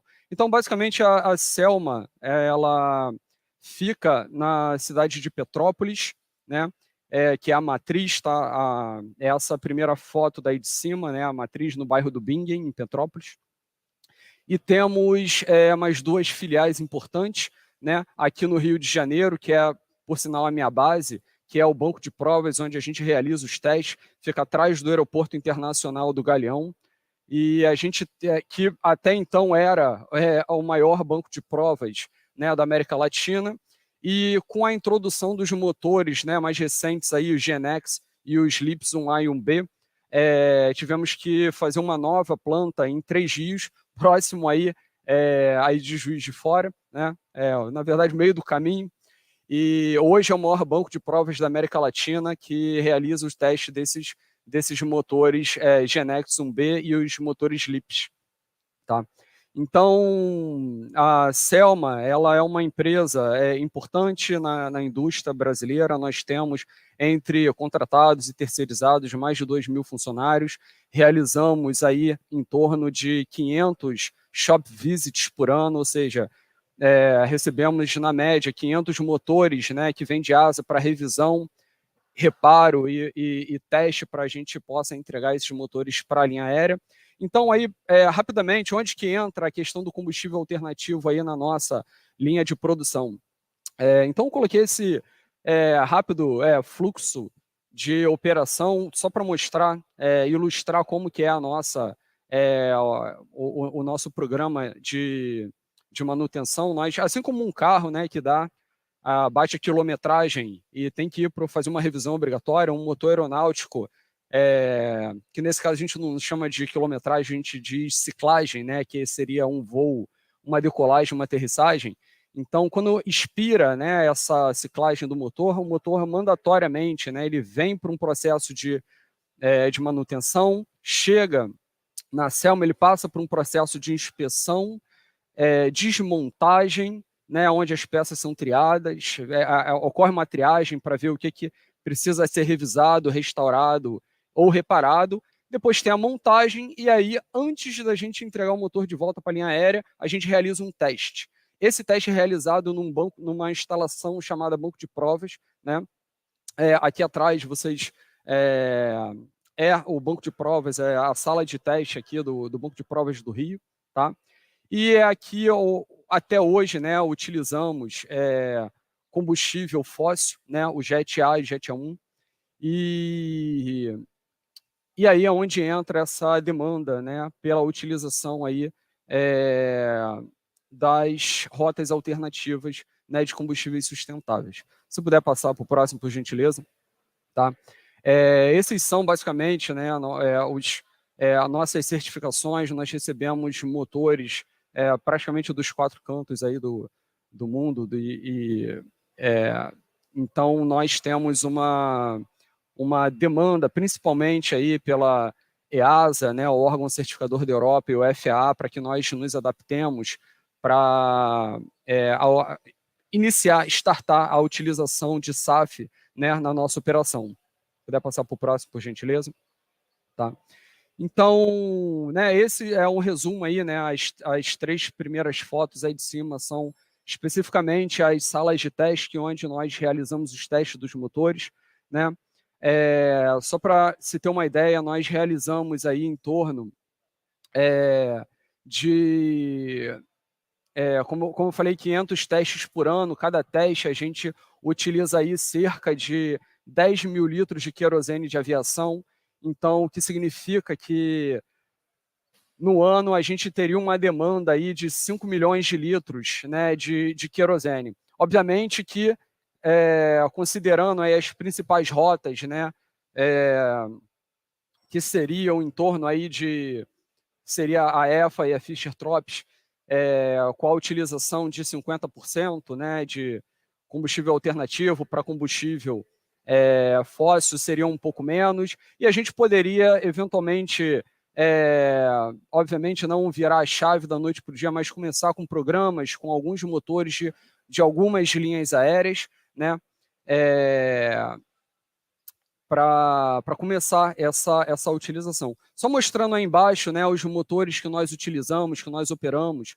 Nós operamos tanto motores industriais, como o caso do LM12500, como os motores, né, aeronáuticos, e aí são os motores basicamente GE e CFM, que é da Safran, mas tem tecnologia GE embutida, e aí embaixo as aeronaves que utilizam aí esses motores. Então, basicamente, são os grupos das famílias de CF6, CFM, né, os CF34, que são utilizados na operação da Embraer, né, e como eu falei mais recentemente, os motores GEnx operando aí nos 747, 787, motores LEAP, um A e um B operando aí nos Airbus A320neo e o 737 MAX.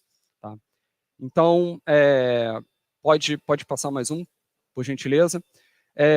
Esse é só um resumo. Eu consegui a autorização para apresentar esse slide mostrando basicamente, todos os motores GE e CFM, desde 2006 que é utilizado, são realizados testes, né, com combustível alternativo nos motores GE e CFM, e destacados aí em vermelho são os que nós operamos, tá? Então pode passar por último aí. Então é só mostrar aqui o que a GE está fazendo, especificamente onde a GE Selma, né, está nesse meio, ou seja, nós estamos alinhados com a política de utilização de SAF, principalmente com a transição, né, para a utilização de SAF nas operações de teste em banco de provas, né? Então aí destacado aí com a introdução de SAF nos bancos de provas da GE Selma, tá? Então eu gostaria de agradecer a oportunidade de estar falando com vocês, apresentar um pouco a Selma, dizer que nós estamos abertos para parcerias, estamos já com algumas parcerias, iniciando parcerias em editais com o time inclusive da UFRN, né, o time da Amanda. Gostaria de estender essa parceria, sem dúvida, com a Federal Juiz de Fora.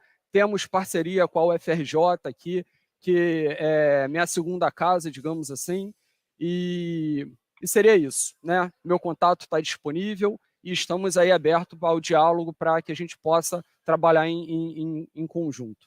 Pessoal, muito obrigado. A gente que agradece, Vinícius, em nome de todos. Obrigado pela sua apresentação. Importante a gente saber que já está havendo testes com o SAF, né, que isso não é nenhuma barreira, a gente não tem essa barreira tecnológica, ou que se tiver, está sendo vencida com tranquilidade. Gostaria de passar a palavra para o senhor Marcos, né, da GIZ, também amigo aí de longas datas, companheiro de luta do SAF. É um prazer, Marcos, tê-lo aqui. Fique à vontade, né, para apresentar o tema. Bom dia a todos. Obrigado. Eu gostaria de, inicialmente, aqui agradecer e cumprimentar, agradecer o convite e cumprimentar os membros da mesa de abertura, as autoridades, secretário Ronei Glesman, o magnífico reitor, o representante da Secretaria de Ciência e Tecnologia do Estado de Minas Gerais e o parceiro, o Renato Dutra, que coordenou muito bem os trabalhos do subcomitê ProBio QAV no âmbito do Combustíveis do Futuro. Cumprimento também o diretor Rogério Benevides, o Daniel e o Vinícius André, colegas aqui de painel. Eu disponibilizei uma apresentação e eu vou falar brevemente sobre uma das rotas que já é certificada tanto pela STM quanto pela ANP, que seriam os combustíveis produzidos a partir da rocha Fischer-Tropsch, internacionalmente conhecidos como PTL-SAF. E eu vou iniciar minha apresentação falando brevemente da instituição que eu represento. Eu trabalho na Cooperação Brasil-Alemanha, na GIZ. GIZ é uma empresa limitada que pertence 100% ao governo alemão e operacionaliza a cooperação técnica em mais de 120 países. No Brasil, nós somos pouco mais que 250 colaboradores e trabalhamos em 2 painéis temáticos, um de biodiversidade e um segundo de eficiência energética e energias renováveis, que é onde eu trabalho. O próximo slide, por favor. Bom, um dos projetos que a GIZ tem aqui no Brasil, que ela operacionaliza, é o projeto ProQR, que é dentro da cooperação internacional, o parceiro institucional, o Ministério da Ciência e Tecnologia. Pelo lado alemão, nós temos o apoio tecnológico da Agência Aeroespacial, e no Brasil, nós, além do Ministério de Ciência e Tecnologia, nós interagimos com diversos setores dentro do governo, da academia, agências reguladoras, dada a transversalidade do tema, e agentes do setor industrial. O objetivo é criar um caso de referência internacional para a produção de combustíveis amigáveis ao clima, vamos dizer assim, a partir do desenvolvimento de combustíveis alternativos pela síntese Fischer-Tropsch. O projeto ele iniciou em meados de 2017 e, ouvindo os comentários dos colegas que falaram anteriormente, é interessante observar o quanto esse tema ele ganhou visibilidade, porque vocês imaginem, em meados de 2017 havia o Corsia, e foi um trabalho assim de formiguinha, né, dialogar com todos os atores, e hoje eu fico feliz feliz e honrado de ser convidado pela Universidade Federal de Juiz de Fora. Parabenizo também a Secretaria Nacional de Aviação Civil, que é dentro dessa parceria, que está promovendo esse evento aqui, e hoje a gente tem toda essa densidade aqui de stakeholders discutindo o tema, e eu acredito que a gente vai avançar para cada vez mais nessa discussão. O projeto tinha previsão inicial de encerrar em 2021, nós conseguimos um adendo para ir até 2023 e está em negociação a extensão dele para 2024, porque, naturalmente, como todos sabem, a pandemia ela limitou diversas ações, a gente conseguiu trabalhar bem, eu acho que a resposta foi muito positiva pelo lado brasileiro, mas ainda dá para avançar mais e a gente está pleiteando isso. O orçamento inicial, 5 milhões de euros, conseguimos um adendo de mais 700 mil, estamos pleiteando mais 530 para continuar trabalhando. Mais o próximo, por favor. Bom, e assim, de forma simplificada, o projeto ele é dividido em 4 componentes: plantas pilotos, a articulação setorial, capacitação e disseminação, e eu coordeno as componentes 1 e 2 até esse momento, e tem uma colega que coordena as componentes de capacitação e disseminação. Isso é só, digamos assim, uma organização interna que a gente decidiu para poder tratar o desenvolvimento do tema de uma forma orquestrada, atendendo às diferentes demandas que apareceram e continuam acontecendo. O próximo, por favor.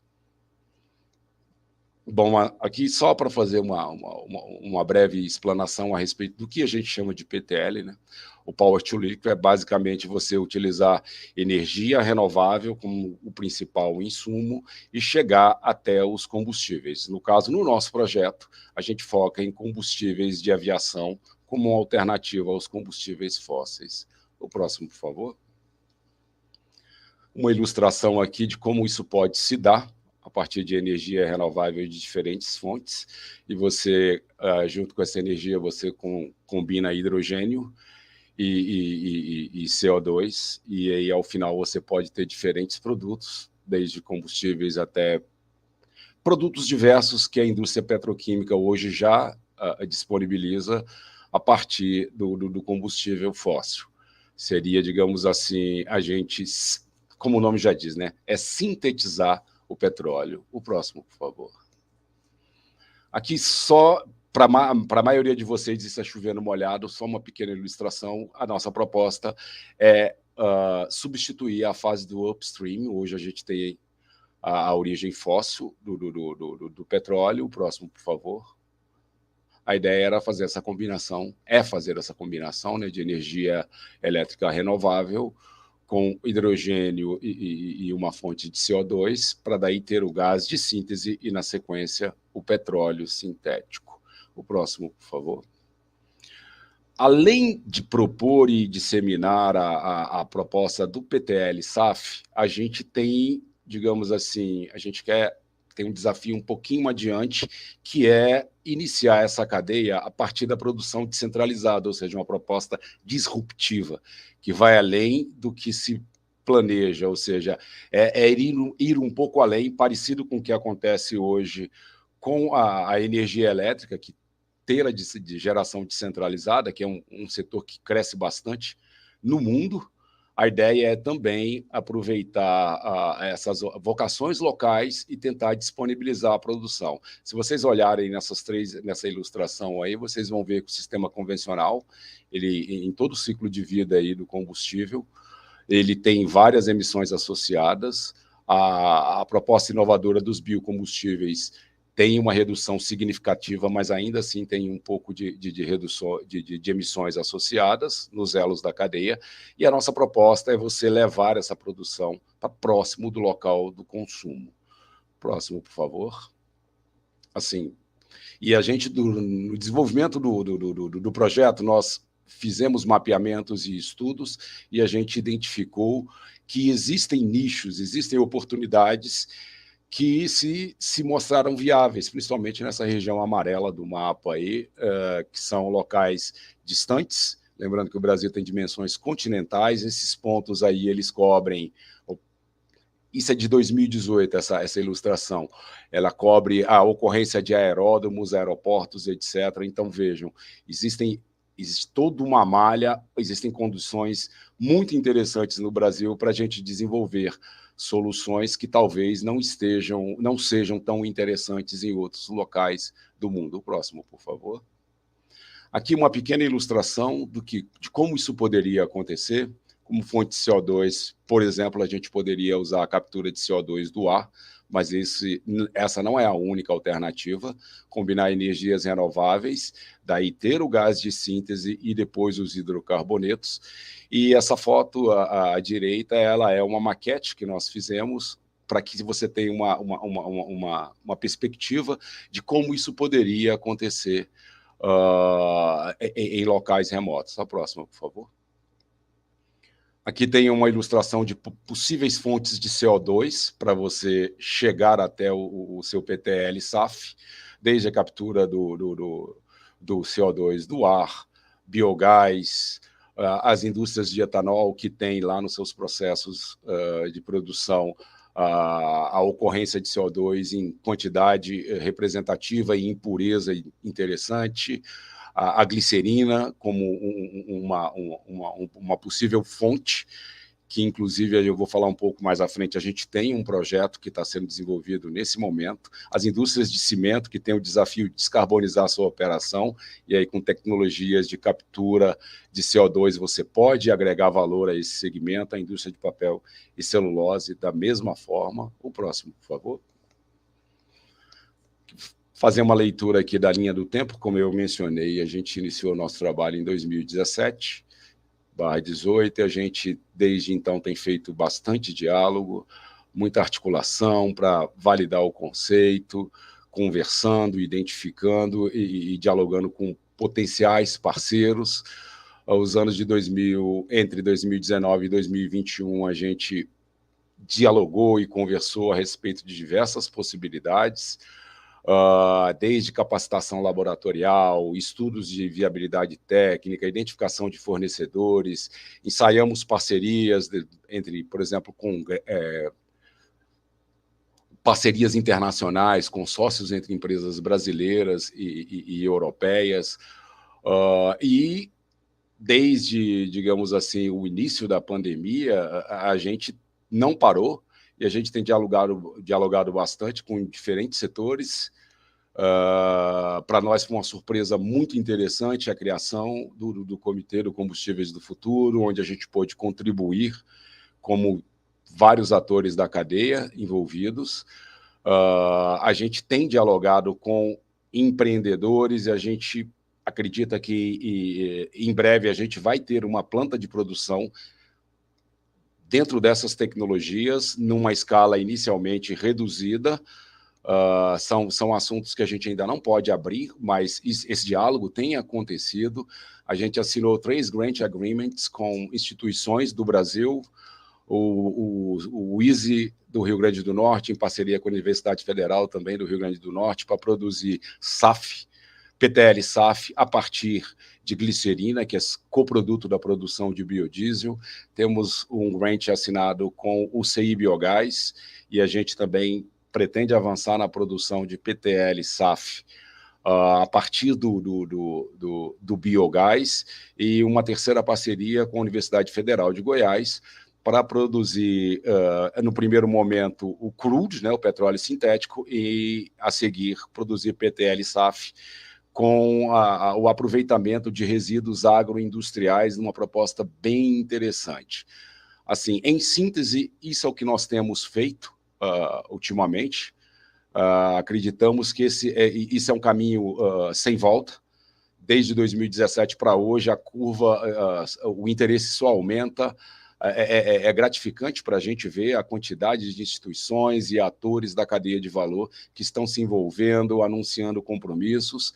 Assim, muito satisfeito, muito feliz com a atualização que o diretor Benevides trouxe lá da Assembleia da ICAO. Vocês vejam que a gente já tem o Corsia, agora tem mais o Net Zero, ou seja, as coisas estão colocadas e o Brasil, por causa de suas condições geográficas e outras, ele se apresenta como um potencial player internacional, e ele pode ensaiar essas soluções internamente e depois expandir isso para o mercado internacional e se consolidar como um dos mais importantes autores na produção de combustíveis sustentáveis de aviação.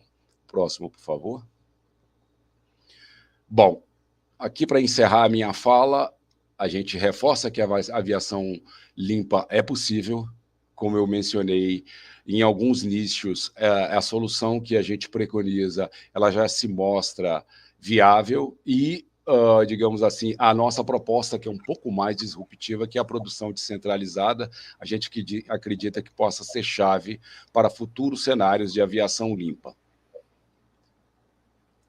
Com isso, eu encerro a minha apresentação. Muito obrigado. Marcos, agradeço aí suas pontuações, feliz pela continuidade do projeto ProQR, né? Que vem uma segunda etapa. Mas feliz aí pelos pontos, a gente está no caminho certo, trabalhando já há um certo tempo, é bom ver a evolução do nosso trabalho, né? Vou pedir desculpas a vocês, mas a gente não vai poder caminhar com perguntas diante do avançar da hora, mas a gente vai coletar todas as perguntas dos internautas no YouTube e repassar para vocês, para que isso seja dadas as respostas necessárias, tá? Mas agradeço demais a presença de vocês, as informações trazidas, tá? Que vai ficar aí à disposição, né, de quem quiser assistir no YouTube. Passo a palavra aí para a professora Laís Tomás, ela vai moderar o segundo painel. Laís, antes da gente iniciar o próximo painel, né, deixa eu agradecer aqui pelas falas, né, agradecer pela participação do Rogério, participação do Daniel, a participação do Vinícius e do Marcos, né, agradecimento também especial, né, à Amanda pela brilhante moderação aqui deste painel, claro. É fundamental a gente perceber a grande mobilização, né, eu acho que quase todos tocaram nesse assunto, das ações efetivas à viabilização do uso de SAF nas diversas vertentes, né? E eu queria reforçar aqui, né, que estejam certos que todas as contribuições, né, todas as falas que nós tivemos aqui estão contribuindo, né, para esse grande estudo que estamos desenvolvendo, né, em parceria com a SAC, né, apoiando o MME, né, e todos esses esforços relativos às alternativas, de fato, para o setor aéreo, né, com potencial, inclusive, de colaborar na construção aí de políticas públicas, claro, para incentivar a produção de SAF no nosso país, né. Então, agradeço aí a todas as falas, né, participantes do painel 1. Relembrando mais uma vez, né, como a Amanda disse, a gente não vai abrir aqui neste momento para as perguntas, mas todos que fizeram suas perguntas serão respondidas, né, através das inscrições que foram feitas, e as perguntas serão repassadas aí para os nossos painelistas. Queria então convidar a Amanda, né, passar a palavra para a Amanda, que vai nos ajudar aí na moderação e condução do nosso segundo painel, relativos à cadeia de produção de SAF e pesquisas relacionadas à SAF. Muito obrigado, Amanda. Laís. Obrigada a você. Laís, obrigado, Amanda. Vai. Muito obrigada, Alice, pelo convite. É uma honra suceder a Amanda. A gente acabou fazendo essa trocadinha na moderação em conflitos de agenda. Agradeço muito ao Fabrício, ao Adilson, da equipe da UFJF, principalmente ao Nicolas, pela organização desse seminário. Cumprimento a todos e todas, né, que estiveram aqui presentes, todas as autoridades, e pelo adiantatório. Também gostaria de lembrá-los né, que a gente tem a tradução simultânea. Esse painel vai ser feito em inglês e em português. Então, atentem-se aos links que estão disponibilizados no chat. E agora eu vou anunciar, né, todos os participantes da nossa mesa atual. Então, convido o André Defari, Charlotte Lollar, James Highgate e Marcelo Edral. Esses são os nossos participantes. Hello, everyone. Hope you are doing okay. I'm sorry for the delay, but we're going to have a great discussion with you all. So for those who want a translation in Portuguese, it's also available, the link on the chat. And this panel is named SAF Production Chain and Research. O nome desse painel é Cadeia da Produção de SAF e Pesquisa, e a gente vai iniciar pelo André Deferi, que é executivo no setor de energia, biocombustíveis, óleo e gás, e atua como diretor de desenvolvimento de negócios para Honeywell UOP na América Latina, no que se refere aos negócios de soluções em tecnologias sustentáveis. Então, passo imediatamente a palavra ao André, e estamos ansiosos para ver sua contribuição. Obrigada.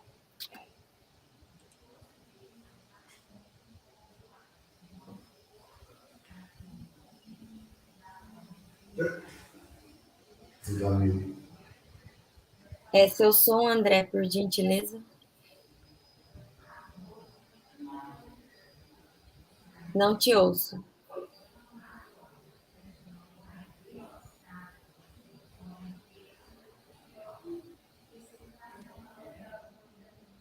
Ainda não.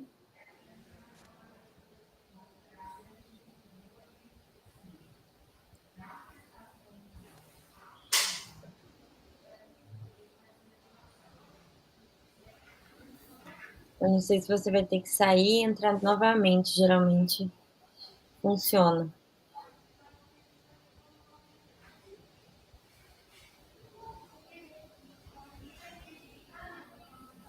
Só uns instantinhos, então, enquanto o André retorna.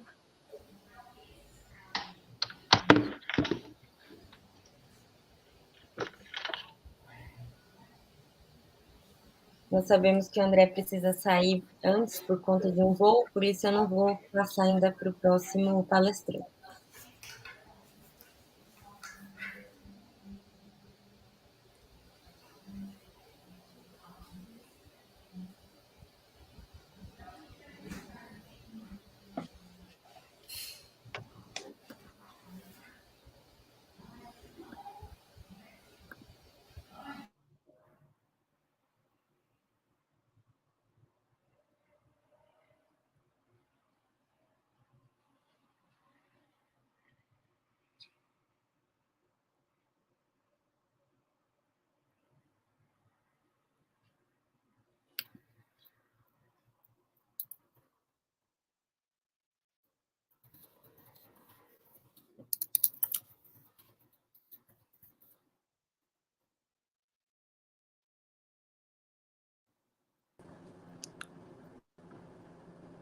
Oi, André. Oi. Agora me ouço escuta? Agora. Tá, eu tenho que fazer pelo celular, pelo computador, bloqueou aqui. Tá Mas bem, aí, muito obrigada. desculpa aí por esse inconveniente.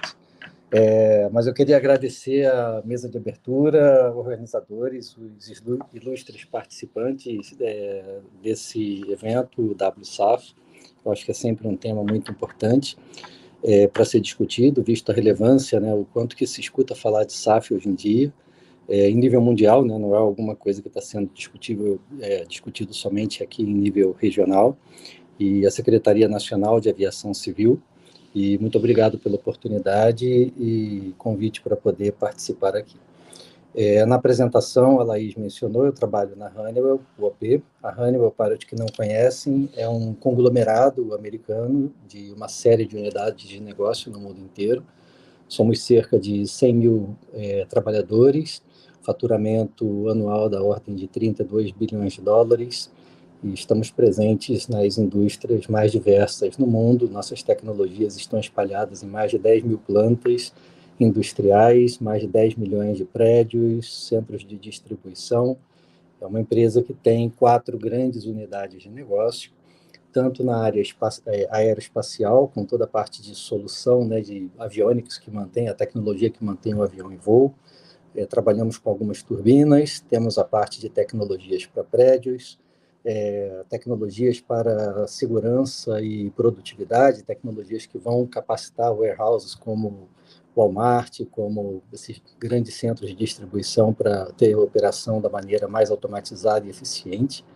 E temos uma unidade da qual o UOP pertence, que é chamada Performance Materials Technologies, e essa é uma unidade de negócio que ela trabalha com soluções para a indústria em geral. Na UOP, nós trabalhamos com tecnologias que são utilizadas em indústrias de refino de petróleo, petroquímicos de primeira geração. Nós não produzimos combustível, nós não produzimos petroquímicos, não perfuramos poço para extrair petróleo, mas nós desenvolvemos as tecnologias que são utilizadas por essas empresas para poderem produzir os combustíveis que são utilizados. Né? Só com uma referência, cerca de 60% da gasolina utilizada no mundo utiliza tecnologia desenvolvida pela UOP, uma empresa de mais de 100 anos, e estamos presentes em praticamente todas as refinarias pelo mundo. Se puder passar o outro slide. Aqui é um disclaimer que a Honeywell nos pede para poder apresentar, para informar que esse material é um material da Honeywell e que a gente não trabalha com esse material como uma forma de consultoria, mas é mais informativo, né, trazer o que nós estamos fazendo para esse setor da apresentação de hoje, o setor de aviação. Pode passar, por favor. Aqui nós já conversamos hoje bastante sobre o que é necessário para a aviação, né, para poder atingir suas metas de redução de emissões de CO2. Há um entendimento que, por mais que tenham tecnologias para otimização de aeronaves, por mais que tenham aprimoramentos em turbinas, isso contribui sim para uma redução das emissões de CO2 durante o voo, mas há um entendimento que precisa de algo mais, e esse algo mais cai sobre os combustíveis. E hoje a única solução aprovada comercialmente para o uso e atendimento a essa meta ambiciosa da aviação civil é a troca inclusão do SAF em substituição ao combustível fóssil. Cerca de 65% dessa meta deve ser atingido somente com a troca de combustíveis para o combustível sustentável. Várias companhias aéreas, tanto Estados Unidos quanto Europa, já utilizam SAF regularmente nos seus voos, e isso acaba trazendo assim, uma necessidade de ter o olhar de o que se pode fazer a mais para poder aumentar esse uso do combustível. Já discutimos aqui também, no painel de hoje, quanto à situação de políticas públicas, o que precisa ter de segurança nesse arcabouço judicial que vai trazer a segurança para um investidor de entrar num projeto para a produção de SAF, e é algo que é realmente discutido. Projetos dessa natureza, eles envolvem investimentos de muitos milhões de dólares, são investimentos demorados, né? Não para retorno, mas investimentos que são demorados para a execução.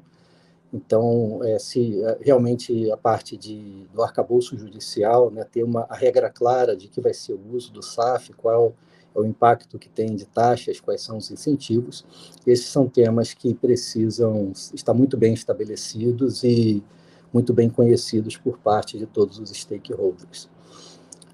Os planos da indústria e dos governos, né, desses países, de todos os países que estão trabalhando com SAF, são muito ambiciosos. Se a gente levar em consideração que 2019, um ano antes do setor ser afetado pela pandemia, o SAF representava apenas 0,1% do combustível utilizado, a gente entende que hoje essa demanda ela teve um aumento muito grande. Também durante o painel já conversamos, né, já escutamos de como que teve esse aumento da demanda, aumento da discussão sobre como aumentar o uso de SAF na aviação civil. Isso traz uma oportunidade muito grande para a América Latina, considerando que essa nova geração de combustível sustentável para a aeronave pode ser gerada por uma série de matérias-primas. Quando a gente pensa nas rotas aprovadas, a rota EFA é a que tem a produção comercial hoje. Isso inclui matérias-primas como soja, óleo de cozinha reciclado, gorduras animais, E daqui a pouco, né, com tecnologias que vão seguir essa linha também, com etanol para jet e resíduos florestais que podem ser convertidos para SAF, não só através da rota da biomassa, como apresentado agora há pouco, mas com rotas que podem ser combinadas com o processo EFA. Nesse sentido, é fundamental que, a partir do setor privado, consideremos o potencial econômico que existe na produção de SAF e outros combustíveis avançados, tendo em conta que são os que apresentam maior crescimento de demanda em nível global. Os governos precisam considerar benefícios ambientais dessas alternativas e decidir, por meio das políticas públicas claras e urgentes, se a América Latina se tornará importadora ou exportadora de SAF. Também discutimos aqui projetos que são anunciados, projetos que têm expectativa de entrar em operação num curto prazo. A gente precisa entender que, para a produção de SAF, nós estamos falando de processos que são complexos, são projetos que se assemelham a projetos de refinaria de petróleo, em tipo de processamento, em tipo de equipamento, a complexidade das operações. Quando a gente pensa uma planta totalmente nova, depois que todos os estudos já estão concluídos, a gente espera um projeto que pode tomar 5 anos para execução. Se a gente pensa numa refinaria que já é existente, que tem equipamentos que possam ser convertidos, existe a possibilidade de redução desse tempo, mas a gente tem que olhar sempre um horizonte aí de 3 a 7 anos para a execução de um projeto para a produção de SAF. Não só pela complexidade, mas também pelos volumes que precisam ser produzidos. Quanto que nossa região está preparada para se tornar esse polo produtor de SAF? Existem vários projetos em SAF, em diferentes estágios de maturidade na região, mas ainda tem incerteza regulatória, que adiciona risco ao investimento e atrasa a conclusão. Alguns governos, como o Brasil e Colômbia, estão analisando como promover essa produção e uso do SAF, assim como organizações internacionais mais relevantes do setor aeronáutico. No entanto, esse progresso, né, está sendo feito em um ritmo muito lento em comparação com a dinâmica do mercado global. Aí tem uma timeline. A Honeywell, a UOP, ela desenvolveu essa tecnologia para a produção de biocombustível avançado como alternativa ao combustível fóssil ao diesel. Esses combustíveis atendem ou superam os padrões de desempenho do combustível fóssil e podem ser produzidos a partir de uma variedade de matérias-primas. Para o bioquerosene de aviação, nós desenvolvemos um processo chamado Renewable Jet Fuel Process, que foi feito em parceria com a Agência de Projetos de Pesquisa Avançada de Defesa dos Estados Unidos, porque havia um interesse de usar o querosene de aviação renovável da Honeywell por 2 razões principais. A primeira, segurança energética, que tivesse menos dependência de fontes estrangeiras de petróleo para os Estados Unidos. E a segunda, ajudar a fornecer combustível renovável com fontes locais de feedstock, uma boa relação de custo-benefício, em tempos que o preço do petróleo estava muito alto. Trabalhamos muito forte as forças aéreas americanas para fazer testes extensivos do SAF e em praticamente todos os aparelhos utilizados pela Força Aérea Americana. Alguns milestones que são muito importantes nessa história. Em 2011, fizemos um primeiro voo utilizando SAF, pousamos esse Gulfstream 450 Jet num voo transatlântico, usando SAF. Em 2012, a Altieri iniciou um projeto da primeira planta comercial com desenho específico para a produção de SAF, e que teve início de operação em 2016. Naquela época, a United Airlines se tornou a primeira companhia aérea a usar continuamente SAF nas operações regulares. Em 2018, tivemos um primeiro voo transpacífico, utilizando SAF produzido com a nossa tecnologia. Em setembro do ano passado, pode até passar o slide agora também para o outro. Em setembro do ano passado, anunciamos uma joint venture com United Airlines e Alder Fuels para desenvolvimento de uma tecnologia para a produção do BioQAV a partir de biomassa sustentável, resíduos agrícolas e florestais que são convertidos em um biocru. E esse biocru pode ser convertido em SAF usando o processo EFA. E no ano passado nós tivemos um primeiro voo utilizando 100% SAF, uma turbina com voo com passageiros. Agora, recentemente, não está aí nessa timeline, mas nós anunciamos mais uma tecnologia para poder, mais uma rota tecnológica, né, para a produção de SAF a partir de etanol. Pode passar para outro. Aqui é um pouco só da nossa experiência, né? A UOP ela tem 25 anos de experiência de operação combinada, com plantas que entraram em operação desde 2013. Algumas plantas com produção só de diesel renovável, que também utilizam o processo EFA, mas em 2016 tem essa planta da World Energy que entrou em operação e que está agora num estudo para aumentar essa capacidade mais 20 mil barris por dia. Algumas plantas elas produzem somente o diesel renovável, outras têm a possibilidade de fazer também uma extração de uma fração SAF delas, mas todas aí são rota EFA, que é a rota escolhida pela UOP como principal rota para a produção do SAF. Pode passar. Quando pensamos em SAF, existem esses dois processos iniciais que convertem feedstocks, né, matéria-prima oleosa, vegetal, animal, resíduos que possam ser convertidos. Qualquer triglicerídeo, ácido gráfico, ele é convertido em uma planta com desenho específico para a produção de SAF.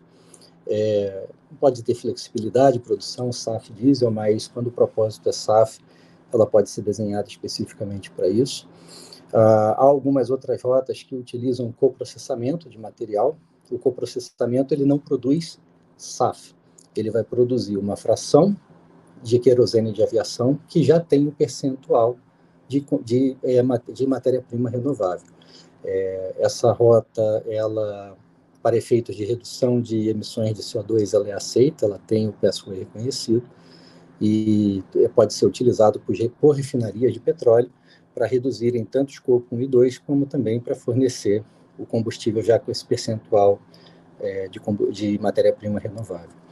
Também há uma tecnologia que vai converter essa biomassa de celulose, aí pensamos em resíduo florestal, vamos pensar em resíduos florestais que são sustentáveis, né? Aí tem aquele tema do uso indireto do uso de solo, para poder você reconhecer que esse feedstock de celulose que você vai trabalhar, ele atende aos padrões para ser reconhecido como sustentável e que tem a análise de ciclo de vida adequado também.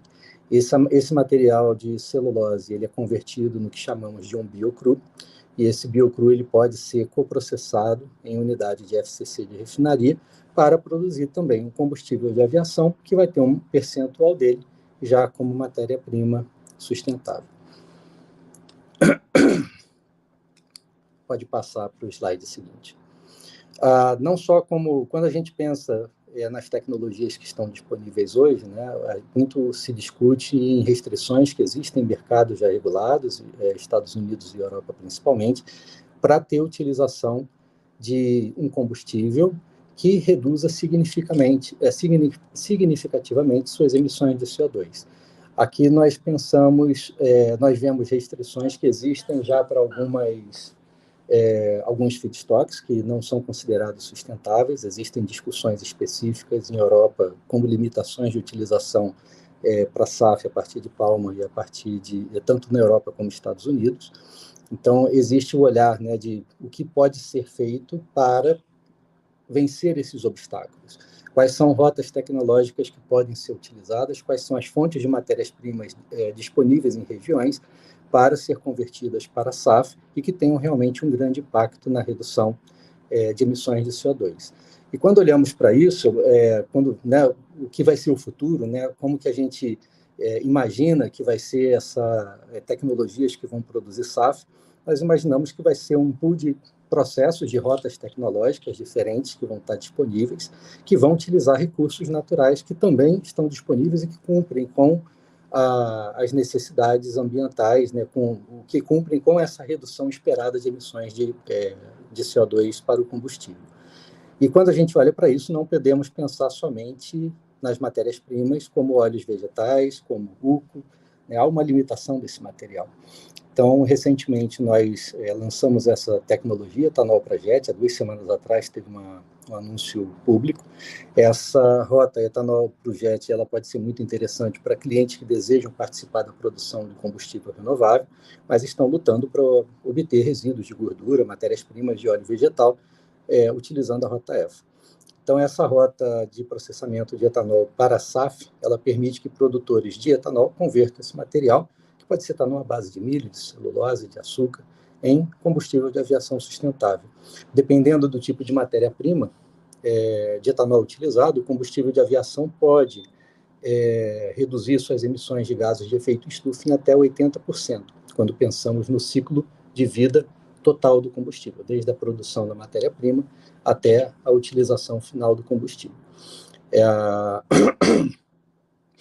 Essa demanda de SAF ela continua a crescer, o setor de aviação é desafiado por suprimento limitado de matéria-prima para a SAF tradicional, e o etanol oferece a esses produtores uma matéria-prima que é muito disponível, economicamente viável aqui na região, e dependendo, há estudos feitos pelo Departamento de Energia dos Estados Unidos, que conclui que a conversão do etanol para combustível de aviação, combinada com outras tecnologias, como captura e sequestro de carbono, práticas agrícolas inteligentes, podem resultar em emissões negativas, comparadas com o combustível de aviação. Quer dizer, um somatório de tecnologias, não só a conversão dessa matéria-prima para a SAF, mas também com práticas agrícolas específicas, captura de carbono, traz esse potencial de ter um SAF com uma emissão de carbono negativa.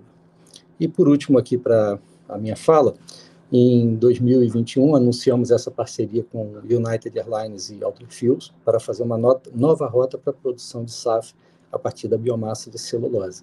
Essa tecnologia está sendo desenvolvida pela Alder Fuels. Alder Fuels, o CEO dela, participou do projeto da Altair, que foi o primeiro projeto para a produção de SAF em nível mundial.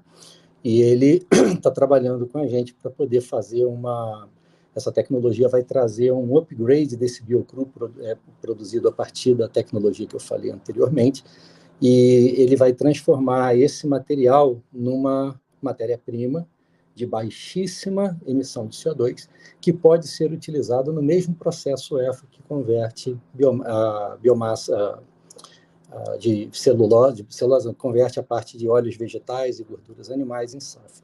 Então, acaba tendo uma sinergia com os processos para poder otimizar CAPEX, otimizar essa cadeia de produção do SAF.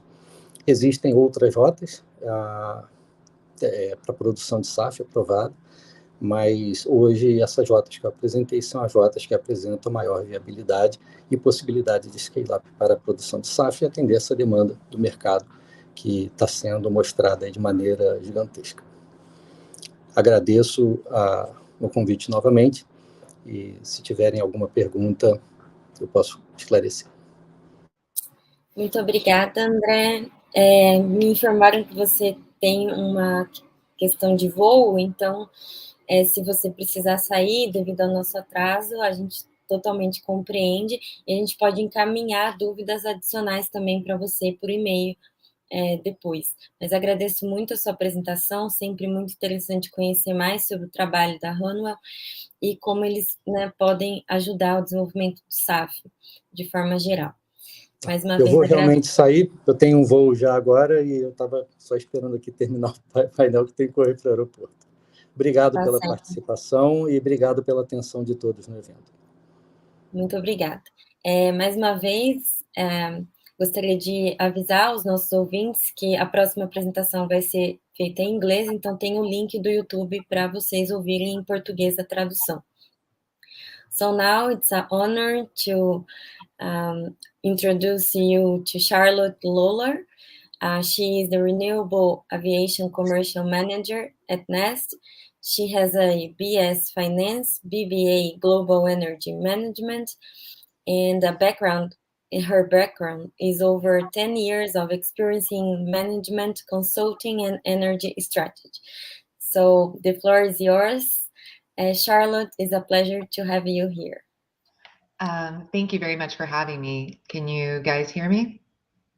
Yes, perfect. Great. So I do have some slides I will present, and I will try to be brief because I know we have a limited time today.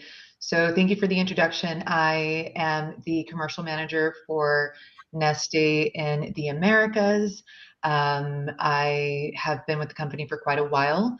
I started my career here by helping to launch and implement the renewable diesel strategy in the Americas. And now I've been focusing on our SAF strategy, or renewable aviation strategy, for the Americas. Very specifically, I focus on business development into Latin America. So I'm very happy to be here today discussing the topic specifically. Maybe it would help if I started with a brief introduction on our aviation practice.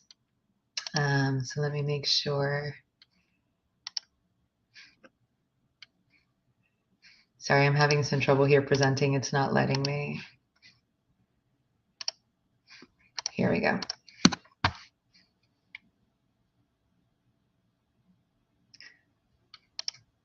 Are you guys okay? Are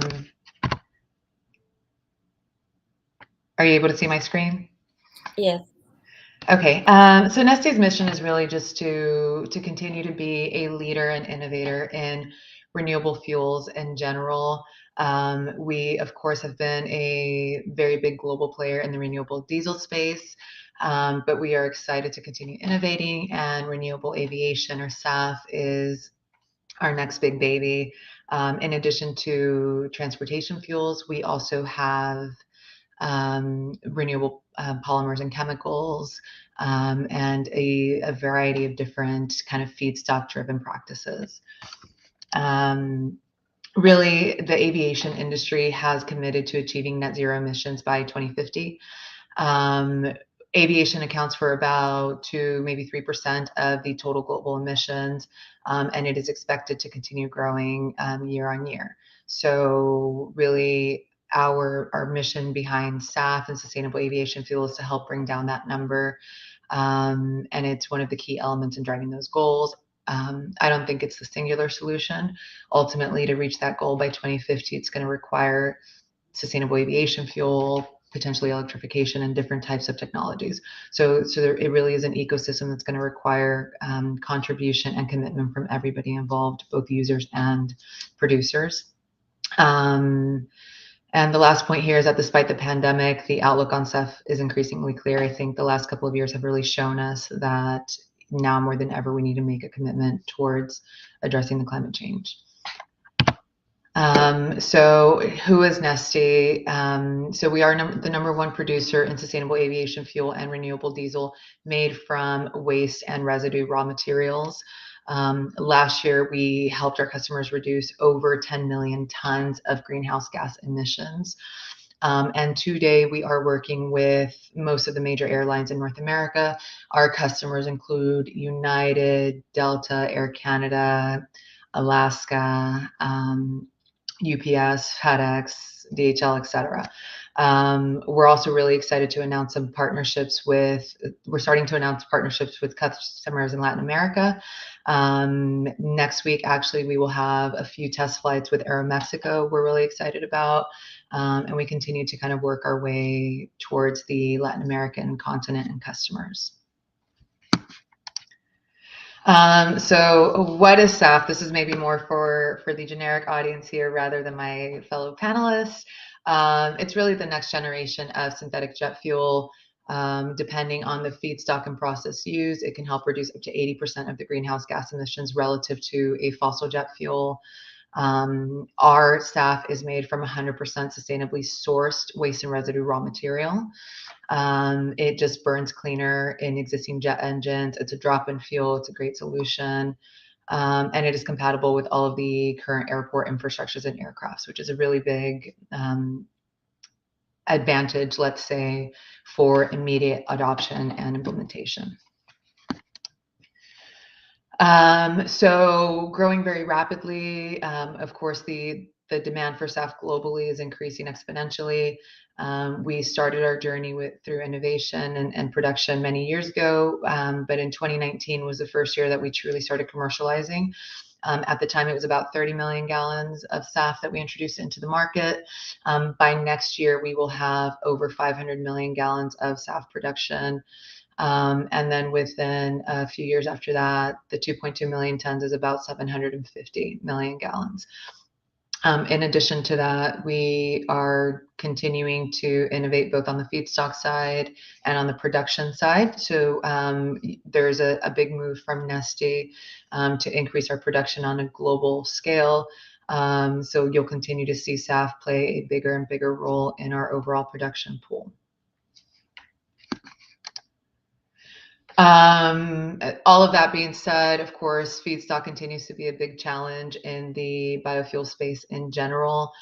We currently produce the majority of our SAF through the use of used cooking oil and animal fats as a feedstock, depending on the production facility and market. In the near future, we are going to start introducing lignocellulosic and municipal solid waste feedstocks. So the lignocellulosic is the woody raw materials through paper mills and other wood processing facilities. And then we're also still looking at new technologies. Algae continues to be something that we're excited about, and Power to X is something that you'll start to see in the near future for Neste, and I think a lot of the producers. And thank you. So a very quick and brief intro into Neste and SAF. And Liza, I know you mentioned that you had a couple of questions.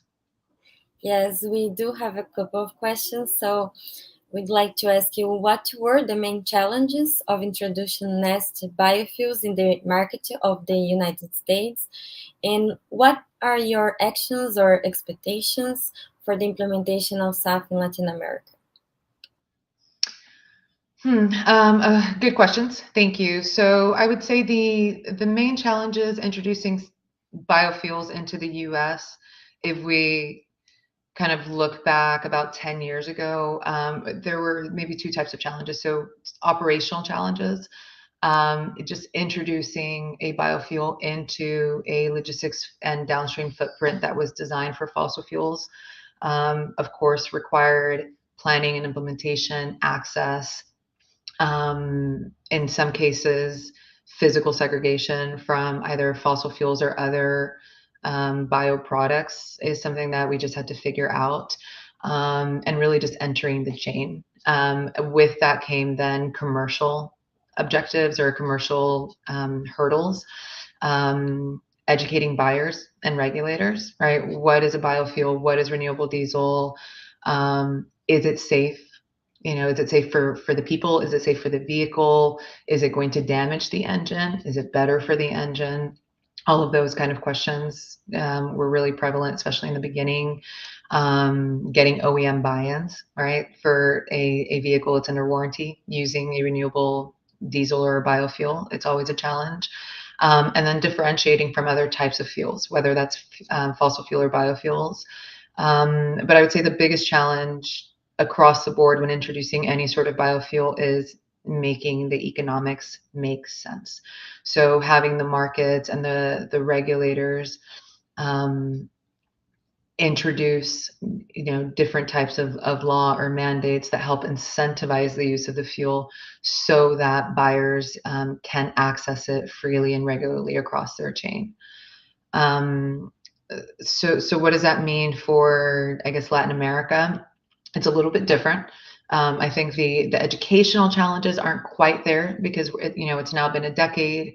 In general, globally, everybody's a lot more pro biofuel, and they're starting to really understand the benefit and the impact of the various offerings. The operational and logistical challenges are naturally still there. As you enter any new market, you have to be able to ensure access in the pipeline, in the logistics, and in our case for SAF at the airports, so that it is accessible to the various airlines and flyers. I think more importantly than the operational side of things is the regulatory maturity, right? So for Latin America, how do the various governments, because there's a lot of different territories, how do the various governments help to drive usage and incentivize the use of biofuels so that it can be accessible? For SAF specifically, there's the geographical component of it. These airlines, regardless of where their originating flight is, are going to different countries. So ensuring that the regulatory landscape and the logistical landscape is similar in the various different countries in Latin America so that airlines can access it at all of the airports that they're trying to go to. And so that we can truly drive a total SAF usage as opposed to only the flights that depart from airports where it is available. And I think overall the overarching challenge is the feedstock, right? So is there going to be enough access and availability of the existing feedstocks to continue producing more and more biofuels and more SAF? I think the answer is no, which is why Neste and all of the producers in the space are looking at different technologies, different feedstocks, and different ways to both innovate, but also just to ensure access so that we can continue to grow the total share of SAF to fossil jet fuel. Okay, thank you very much. It was very, very thoughtful to listen to you and your perspectives. So now we're gonna have our next guest, Mr. James Highgate. He's the founder and the CEO of Green Fuels, operating since 2023. Green Fuels has supplied biofuels equipment to over 80 countries, saving over 6.5 million tons of CO2 emissions to date, and is currently establishing on-label biodiesel and advanced biofuels facilities in key global markets. Mr. Highgate, the floor is yours.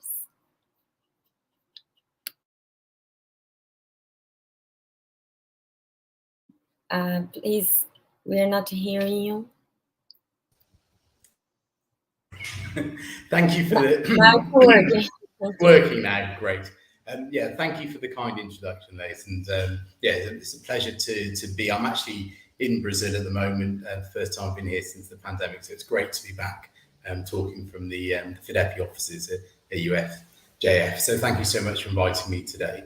Yeah, as you mentioned, so Green Fuels has been around since 2003. We've been supplying decentralized biodiesel equipment all over the world since that date. And it was probably around sort of 2007 where we started to recognize that the future of liquid biofuels will move towards transport modalities such as aviation and marine. So we've been carrying out quite a lot of research into that areas. As a fuel supplier, we've supplied all sorts of specific projects, including we've been a supplier to King Charles for the past 15 years for his cars, which have been quite widely publicised. But looking at SAF, and I think the specific question I had was around international collaboration and why that's so important in this industry. I think a lot of that's already been covered today. As we know, the SAF industry is truly global, and actually the mandates and mechanisms and incentives vary globally. And I think it's very important that anyone in this space understands what's going on everywhere. So with things like book and claim, again, we need to know what's going on. It's crucial that this understanding is there. So we've actually worked here on a project funded through UK government with UFGF, and we've established a small-scale biorefinery here, which I'm looking forward to seeing this afternoon, which I've been to for a while. And looking at the decentralised production of a heifer-derived fuel, for example, in this region. And I think the other thing to look at is actually there is no silver bullet for biofuels and biofuels production. Again, that's been touched on today. There are so many existing qualified routes for SAF production, and there's a lot of very interesting routes going through qualification or heading towards qualification at the moment. Feedstock being the key, and the availability of feedstock does vary wherever you are in the world. Certainly being here in Brazil, you can see the potential from alcohol to jet. You can see the potential for the heifer-derived fuels. That might not actually be the case in Europe, where those feedstocks are less available. So for us, from the research side of the business, we've been looking at other biogenic waste and what could be utilised for SAF production, and specifically around sewage sludge. And actually, we see sewage sludge to jet as a very promising candidate synthetic fuel route, and we've developed a process known as Firefly. Again, part funded through UK government, but the plan is to actually move this through qualification, hopefully relatively quickly, and start the construction of a commercial facility in the UK in the next few years. But again, this is obviously a route of production that's relevant everywhere, because wherever there's lots of people, there's lots of sewage. And so to provide a truly green fuel. And here we're using a process that currently isn't a qualified route called hydrothermal liquefaction. But it's one of the things that we found is in many of these biogenic materials that are available, they're wet. And so you have to use a process that doesn't necessarily require you to dry that fuel. So we see that as a great potential. And again, we're working internationally on the development of that fuels, but specifically looking at the UK for the first facility, but looking elsewhere for that. And it's I think there's this ongoing sort of innovation and research activity that is going on globally, and it's great to have these partnerships with universities and with research centres across the world looking at sustainable aviation fuels. I think it's one of the few industries where people tend to be quite open about what they're talking about, because the reality is, if you look at the global demands for the fuel, there's a very slim chance of coming anywhere close to meeting those with existing technologies. And so people aren't necessarily competing, we're all working towards the same goal. And so it's actually a fantastic industry to work in from that effect. And that's one of the big drivers for us as Green Fuels, is we're a mission-driven business and focused on our carbon impact. And we feel that specifically through these innovations, we can have a globally relevant carbon impact. Thank you very much. It was great. Indeed, it's a question of multiple stakeholders, and we all have to work together to make it happen. We do have a question for our audience. Felipe Garcia asked, what is the technological pathway to produce SAF from municipality solid waste? What is the expected difference in capex when compared to HEFA from soybean? So if you please would share your thoughts about that.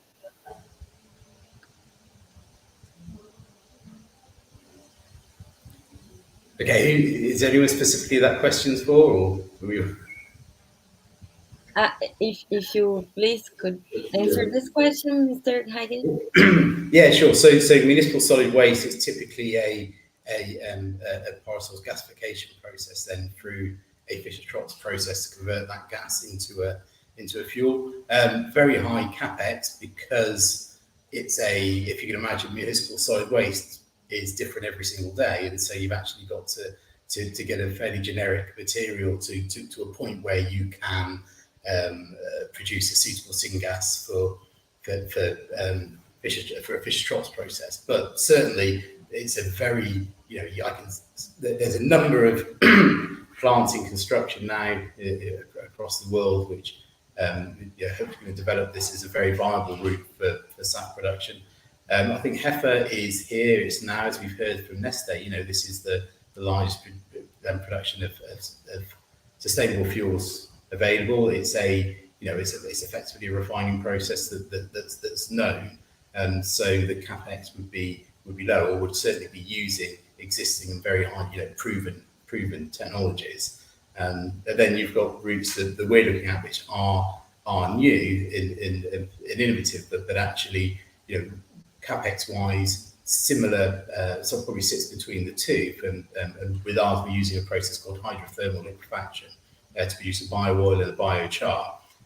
One of the key things for us understanding globally what the uses can be, there's a number of co-products with this production, and we need to make sure there's markets for those along with the SAF. So if you actually look at the balance of technologies, there's each one has its own challenges, but they all need to work. Thank you very much. We're going to move to our final panelist, and I'm gonna come back to Portuguese. Então, tenho aonde apresentar agora o senhor Marcelo Vidral, que fez engenharia química e tem doutorado em Engenharia Química também pela UFRJ, é consultor sênior do Departamento de Hidrorefinamento e Processos Físicos do CENPES. Trabalha na Petrobras há 22 anos, sempre no Centro de Desenvolvimento e Inovação em Pesquisa. Então, por favor, senhor Marcelo. Olá, bom dia a todos. Primeiro, eu queria agradecer, né, a Universidade Federal de Juiz de Fora pelo convite, a comissão organizadora, dizer que é um prazer poder participar, né, de mais um evento relacionado ao SAF, né, e comentar que, assim, ser o último painelista tem um lado bom e um lado ruim, né? O lado bom é que várias partes, né, do que eu poderia tocar aqui já foram, né, muito bem comentadas aí, e o lado ruim é que isso me coloca numa posição mais desafiadora para apresentar algo, né, que ainda não tenha sido dito, né? Mas também, então, esse foi até um dos motivos que eu não preparei previamente nenhum slide, porque eu tinha uma série, dependendo de como fosse o rumo das discussões, eu tinha alguns roteiros aqui, né? E eu acho que isso acaba abrindo espaço, né, para eu comentar um pouco mais aqui, né, ao longo da minha fala, um pouco mais sobre a parte reacional, né, de uma das rotas, que aí, né, por ser engenheiro químico, né, e trabalhar na centro de pesquisa, é uma parte que eu sou muito, né, afim. Bom, acho que, para começar, né, a gente está falando de SAF, né, então é mais um evento, né, que mostra a possibilidade desse evento mostra a importância, né, que o tema hoje está tendo aí para a sociedade, né, com participação da academia, né, da indústria, do governo, e esse é um tema muito importante para a gente aqui na Petrobras também, né? O SAF, ele aparece, né, no plano estratégico da Petrobras, ele aparece de forma explícita, né, no plano estratégico 22 e 26, né, esse plano estratégico está para ser revisado agora, né, para ser lançado até o final do ano uma nova versão, mas lá aparece de forma explícita, né, que o investimento em bioprodutos é uma das formas da Petrobras de fortalecer, né, o seu posicionamento no baixo carbono, né? E no planejamento atual já estão previstos lá, né, investimentos da ordem de 600 milhões de dólares até 2026, né, para expandir a produção de combustíveis renováveis. Então, dentro da companhia, a gente tem um programa, que é o programa Biorefino, né, e o objetivo desse programa é a gente ter um refino sustentável e, ao mesmo tempo, resiliente, né, pelo qual a gente consiga fazer essa transição, né, para uma economia de baixo carbono. E como é que entra, né, a questão dos bioprodutos, né? Foi divulgado, né, que a gente tem aí a previsão de ter uma planta dedicada, né, à produção de diesel renovável e de bio-TAV dentro de uma das nossas refinarias. E essa planta é a visão de futuro que a gente tem para sair, né, do que a gente tem hoje. A gente hoje tem trabalhado, né, já foi divulgado aí na imprensa, a gente tem algumas iniciativas, né, a gente vem trabalhando no coprocessamento, né, já fizemos produções, né, de diesel com conteúdo renovável e também teste de coprocessamento para querosene com conteúdo renovável, mas a gente acredita fortemente que para o futuro a planta dedicada é uma planta com uma capacidade entre 500 e 1.000 quilotoneladas por ano. É através dessa planta que a gente vai se colocar, né, nessa transição aí para uma economia de baixo carbono e inserir biocombustíveis no nosso refino de uma forma definitiva. Então, vou falar um pouquinho aqui do SAF, né? Na verdade, acho que já foi comentado aí, SAF não é só uma coisa, né? Na verdade, a gente tem vários tipos de SAF, e talvez aí acho que é interessante, né, comentar, já foram comentadas aqui algumas rotas, então existe uma norma, né, na STM, a norma D7566, que ela define hoje, atualmente, 7 rotas homologadas, né, para a produção do querosene, do SPK, que é o Synthetic Paraffinic Kerosene, né? E o SAF, ele está intrinsecamente ligado à questão de redução de emissões. Então, uma das coisas que a gente tem que ter em mente, até em função disso que já tudo foi dito, é que não basta ser só, né, sintético, ele precisa ser sustentável também para ser um SAF, né? Então, hoje, como eu comentei, a gente tem 7 rotas homologadas. Essas rotas, elas contemplam, né, diversas matérias-primas, diversos processos de conversão e teores. Para cada uma dessas rotas, você determina teores máximos, né, que podem ser adicionados ao querosene fóssil, né, para ser comercializado como o seu querosene a ser comercializado para o usuário final. Então, essas rotas hoje, esses teores, eles variam entre 10% e 50%, né, de SAF no seu querosene final. É muito importante, algo que já foi comentado aqui, né, que o SAF ele precisa ser drop-in, ou seja, ele tem que ser, o que é ser drop-in? Ele precisa ser compatível, né, com toda a infraestrutura já existente, né, seja, né, em termos de aeronaves, seja em termos de infraestrutura de tancagem, de escoamento de produção, então ele tem que ser um combustível drop-in. E a norma, né, da STM que define o querosene de aviação propriamente dito, né, ele é a STM-D 1655, ela também permite, né, uma outra opção, que é o coprocessamento, né, de no máximo até 5% de renováveis, né, via hidroprocessamento ou via rota Fischer-Tropsch.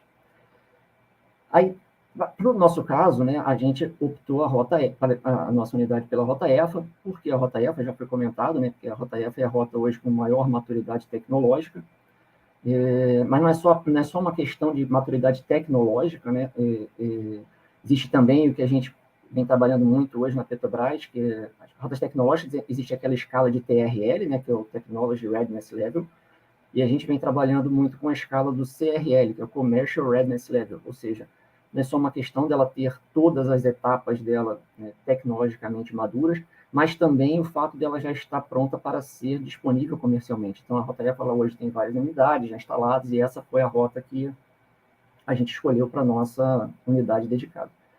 Então, fala um pouquinho, né, mais da parte do por que a gente escolheu essa rota EFA, né? Bom, primeiro, o que é a rota EFA, né? EFA é de Hydroprocessed Esters and Fatty Acids. Então, na verdade, ela é o que? Ela é a conversão, né, dos triglicerídeos e de ácidos graxos através de uma reação catalítica na presença de hidrogênio, né, em condições elevadas de temperatura, de pressão, que leva à formação de hidrocarbonetos numa faixa ampla de produtos, dependendo do tipo de condições e tipo de sistema catalítico que você escolheu. Então, por que da rota EFA? A rota EFA tem oportunidades, né? Além da questão da maior maturidade tecnológica, para nós, ela tem uma grande facilidade de integração, né, com as refinarias convencionais. Ela tem uma atratividade pela diversidade de matérias-primas, sempre, né, ligado ali às oleaginosas, mas a gente pode trabalhar não só com qualquer tipo de oleaginosa, e também com o UCO, né, o óleo usado de cozinha, também ácidos graxos. Ela tem uma flexibilidade de escala que você pode permitir pequenos até grandes volumes de produção, e ela tem uma intensidade moderada de capital, né, de investimento.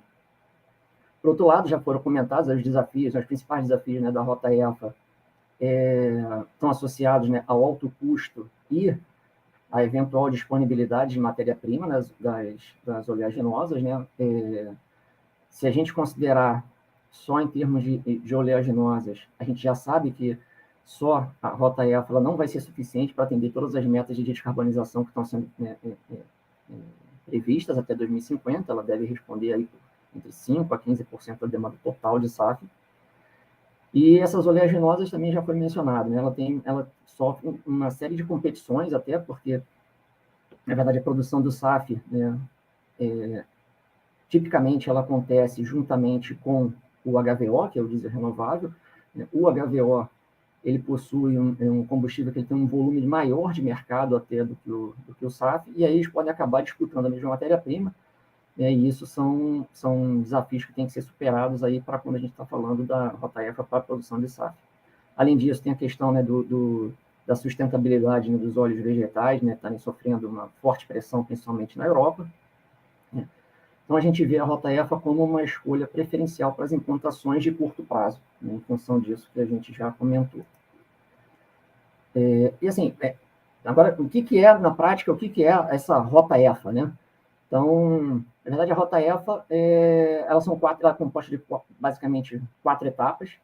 Uma primeira etapa é o pré-tratamento, né, da tua matéria-prima. Essa é uma etapa fundamental para a gente garantir a operabilidade da unidade, o ciclo de vida dos catalisadores, né, envolvidos nas etapas posteriores do processo.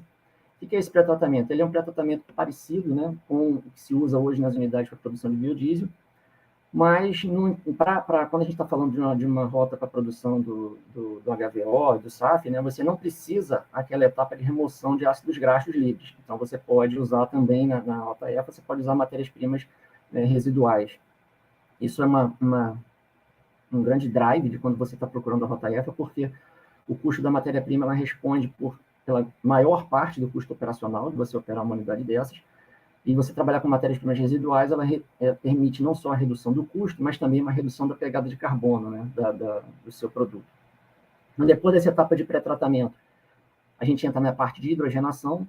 Você tem uma primeira etapa de hidrogenação, né, em que você tem a conversão do seu triglicerídeo, né, ou seja, você hidrogena o seu triglicerídeo para remover as insaturações, né, que estão naquelas cadeias dos ácidos graxos laterais ali do seu triglicerídeo, e também para remover o quê? O oxigênio que está contido na sua molécula do triglicerídeo. Essa remoção do oxigênio, ela pode ser por duas rotas, né, que a gente chama, uma rota é a rota de hidrodesoxigenação, que leva à remoção desse oxigênio na forma de água.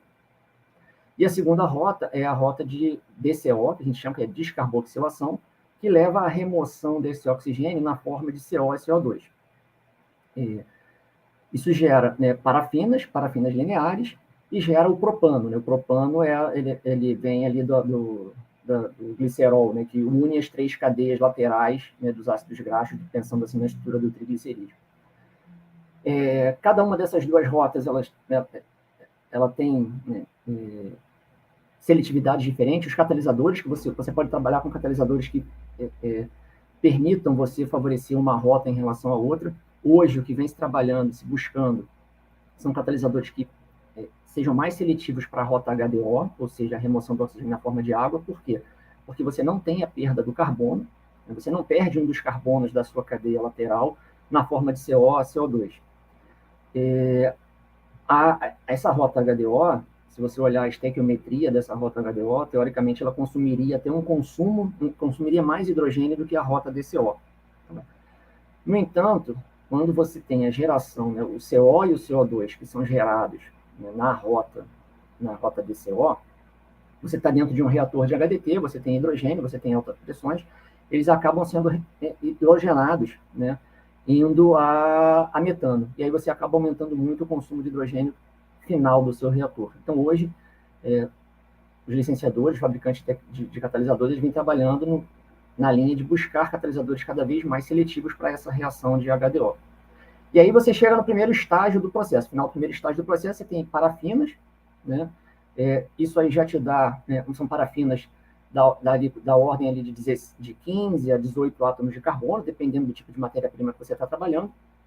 Isso já dá para você um produto com características muito boas, né, similar ao diesel, uma faixa de exceção do diesel, com características muito boas, com exceção, né, do ponto de congelamento, das propriedades a frio desse produto, né, que pelo tamanho, né, das cadeias das parafinas lineares, você pode ter alguma dificuldade, né, de escoamento, não no Brasil, mas se você estiver pensando em Europa e lá fora, onde você tenha que ter esse produto com uma especificação de propriedades a frio mais rigorosa. Tá? E aí, o que a gente quer aqui hoje é gerar o SAF. Né? Então, para gerar o SAF, né, a gente precisa ajustar esse produto, né, na faixa de destilação do SAF e nas especificações de propriedades frias, né, do SAF. Então, o que a gente precisa? A gente precisa de uma etapa posterior, onde vão acontecer outras reações de hidrogenação, onde você usa um outro sistema catalítico, né, e que esse sistema catalítico, basicamente, ele vai propiciar dois tipos de reação. Reações de HIDW, que é o que a gente chama do isodioxin, ou seja, é a hidro-iso-desparafinação. O que essas reações fazem? Basicamente, elas pegam uma parafina linear, por exemplo, né, uma parafina com 18 carbonos, uma parafina linear, que é gerada na primeira etapa, e ela ramifica essa parafina, ela mantém o teor de 18 carbonos e ramifica essa parafina. Ao fazer isso, ela mantém as características de energia positivas em termos de energia que a parafina linear tinha e reduz as propriedades a frio desse componente. E com isso é como se fosse assim, o componente ideal para a composição final do seu SAF. Outro tipo de reação que acontece é a gente precisa, né, pegar cadeias mais longas e quebrar um pouco essas cadeias, são as reações de hidrocraqueamento, né? Para trazer cadeias ali da ordem, né, que você pode, dependendo do tipo independente do tipo de oleaginosa que você tenha, né, por exemplo, a soja, ela está ali mais concentrada, né, no C18, mas qualquer tipo de oleaginosa, ela tem sempre uma distribuição de carbono, né, nos seus ácidos graxos. Então, você precisa, invariavelmente, quebrar um pouco essa cadeia para trazer essa faixa de carbono para ali a faixa ideal do QAV, que são compostos entre 8 e 16 átomos de carbono, principalmente ali na faixa de 11 e 12 carbonos. A questão dessa segunda etapa, você tem duas questões, né? É que, ao mesmo tempo que você precisa quebrar e precisa, né, para diminuir o tamanho da cadeia, e precisa também ajustar as propriedades a frio, você quer maximizar o seu rendimento em querosene. Então, você precisa minimizar a formação desses leves. Toda vez que você quebra uma molécula, você está gerando uma molécula mais leve, né? Então, ao final dessa segunda etapa, você vai ter a formação na sua unidade, né, do bio-GLP, da bionafta, do bio-QAV, que é hoje aqui o nosso principal produto de interesse, e do diesel renovável. Então, dependendo do que você está querendo para a sua unidade, qual é o projeto que você está pretendendo para a sua unidade, você precisa trabalhar, né, no compromisso entre o rendimento do querosene e dos demais produtos, tá? Como é que você faz isso? Você faz em relação, você trabalha com seletividade do catalisador e com flexibilidade também das condições operacionais. Então, esse é um ponto fundamental para uma unidade EFA, né? Você ter essa flexibilidade para, ao mesmo tempo, direcionar para o produto que você quer, né, no bio-QAV, e ter também alguma flexibilidade para, você sabe que vai estar produzindo ao mesmo tempo o bio-QAV e o HVO, né, o diesel renovável, então você pode ter flexibilidade para se adaptar a eventuais flutuações de mercado. E no final você tem que ter uma etapa de fracionamento para separar esses produtos e poder, né, dar o devido uso para cada um deles. Então, assim, em relação à rota EFA, né, esses são os comentários. Eu também tinha sido pedido, né, para eu comentar um pouco sobre os aspectos da cadeia de valor, né. Eu acho que já foi bastante comentado, né? Eu acho que eu falei aqui da parte tecnológica. Eu acho que a parte tecnológica, né, a rota de produção é um dos elos dessa cadeia de valor na produção e uso do SAF, né? Aí não só para o SAF, mas para qualquer biocombustível, né, a cadeia de valor ela é complexa, ela é um quebra-cabeça, onde você tem que encaixar essas peças, e se você não tiver um encaixe perfeito, você não tem o sucesso naquilo que você está querendo. Então, você tem desafios em todas essas etapas. Que etapas que seriam essas, né? Boa parte deles já foram comentados, né, ao longo das outras apresentações. Primeiro, a matéria-prima. Você tem que pensar, né, na disponibilidade da matéria-prima, na logística de transporte dessa matéria-prima, no armazenamento dessa matéria-prima, o critério de sustentabilidade dessa matéria-prima, se você vai estar sujeito a algum tipo de sazonalidade, variação de preços em função dessa sazonalidade, a qualidade e a estabilidade das características da sua matéria-prima, e ter alguma garantia de fornecimento, né? Então, assim, em relação à matéria-prima, a gente já tem todos esses aspectos aí que precisam estar bem arredondados para você ter o sucesso numa empreitada dessa. Depois você tem a tecnologia, você vai escolher uma daquelas rotas, né, em função do que mais se adequa ao seu estudo de caso, e cada uma delas tem seu custo, né, já foi comentado, né, custos diferentes, então você tem que pensar em parcerias para investimento, em parcerias para financiamento. Aí entra uma questão que é fundamental, que é o mercado e a regulamentação, né? Você precisa conhecer muito bem a legislação, né, não só do país que você está produzindo, mas daquele país que você está pretendendo vender, se você está pensando em exportar, né? Se existe mandato, qual é o tipo de mandato, é um mandato volumétrico, é um mandato em termos de target de redução de inspeções, de emissões, se existe algum tipo de incentivo fiscal, né, para quais matérias-primas, para quais produtos. Por outro lado, se tem alguma penalidade para esses produtos, para essas matérias-primas, se tem algum mecanismo de produção. Então, é uma engrenagem bastante complexa.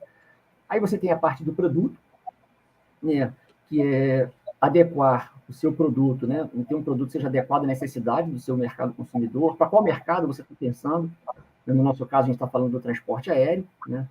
E também a questão do meio ambiente da sociedade, né, que hoje está permeando e sendo um dos drivers mais fortes nessa cadeia. Né? Então, você tem os critérios de sustentabilidade, né, como eu tinha comentado, não só para matéria-prima, para produto. Uma questão muito importante, a gente estava comentando, né, que o SAF ele é adicionado em determinados teores, né, ao QAV. Né? Então, você precisa certificar o seu produto. Então, você tem que ter mecanismos de certificação, né, para todo o seu processo, para, no final das contas, garantir a sustentabilidade e o teor de renováveis que você está entregando. Você tem que ter uma análise de ciclo de vida muito bem feita do seu produto para garantir que o seu querosene seja efetivamente sustentável, não seja só sintético. Né? Tem as questões, né, da competição do food versus fuel, está muito forte. A questão de uso da terra, que o André já mencionou, né, a questão de isso pode penalizar algumas matérias-primas. Então, assim, é um panorama bastante complexo, né, que você tem que ter... não é só uma questão tecnológica, né? Então, só para encerrar, o que a gente pode ver é que, assim, não é só uma questão tecnológica, é um desafio enorme atender essas metas de descarbonização que estão sendo colocadas. Eu acho que uma mensagem importante é que a gente tem espaço e tem necessidade para incentivar todas as rotas, sejam as mais maduras, sejam as menos maduras, todas elas precisam ser incentivadas. Não pode haver uma priorização para uma determinada rota em detrimento de outra. Eu acho que por tudo que já foi falado, né, assim, está claro que a competição não é entre as rotas, é uma competição que a gente está fazendo contra o tempo. Né? Se a gente não conseguir superar os desafios tecnológicos, desafios logísticos, a gente não vai conseguir chegar lá e atender, no final da década, a nossa participação já, né, no primeira meta, que é a participação no CORSIA, né, no final da década.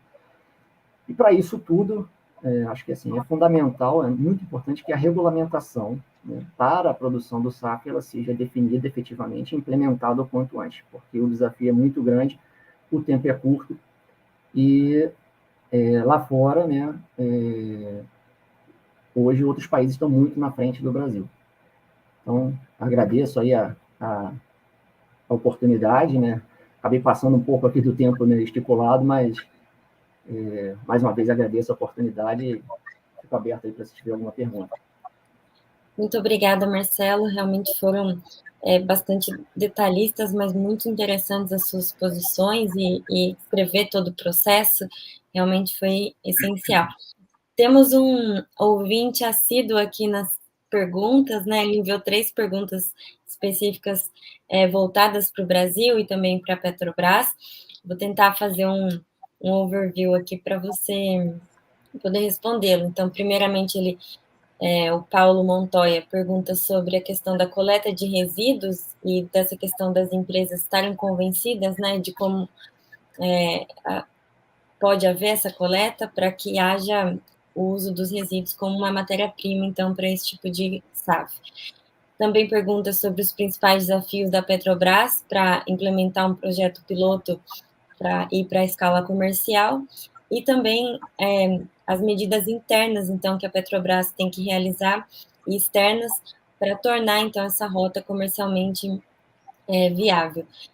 Obviamente, alguns desafios você já mencionou, então vou deixar mais uns minutinhos aí para você completar o seu raciocínio e as respostas ao Paulo. Obrigada. Beleza, agradeço ao Paulo aí pelas perguntas, né? Vou tentar ir por partes aqui, né? Primeiro, em relação à coleta, né, de matérias-primas residuais, né?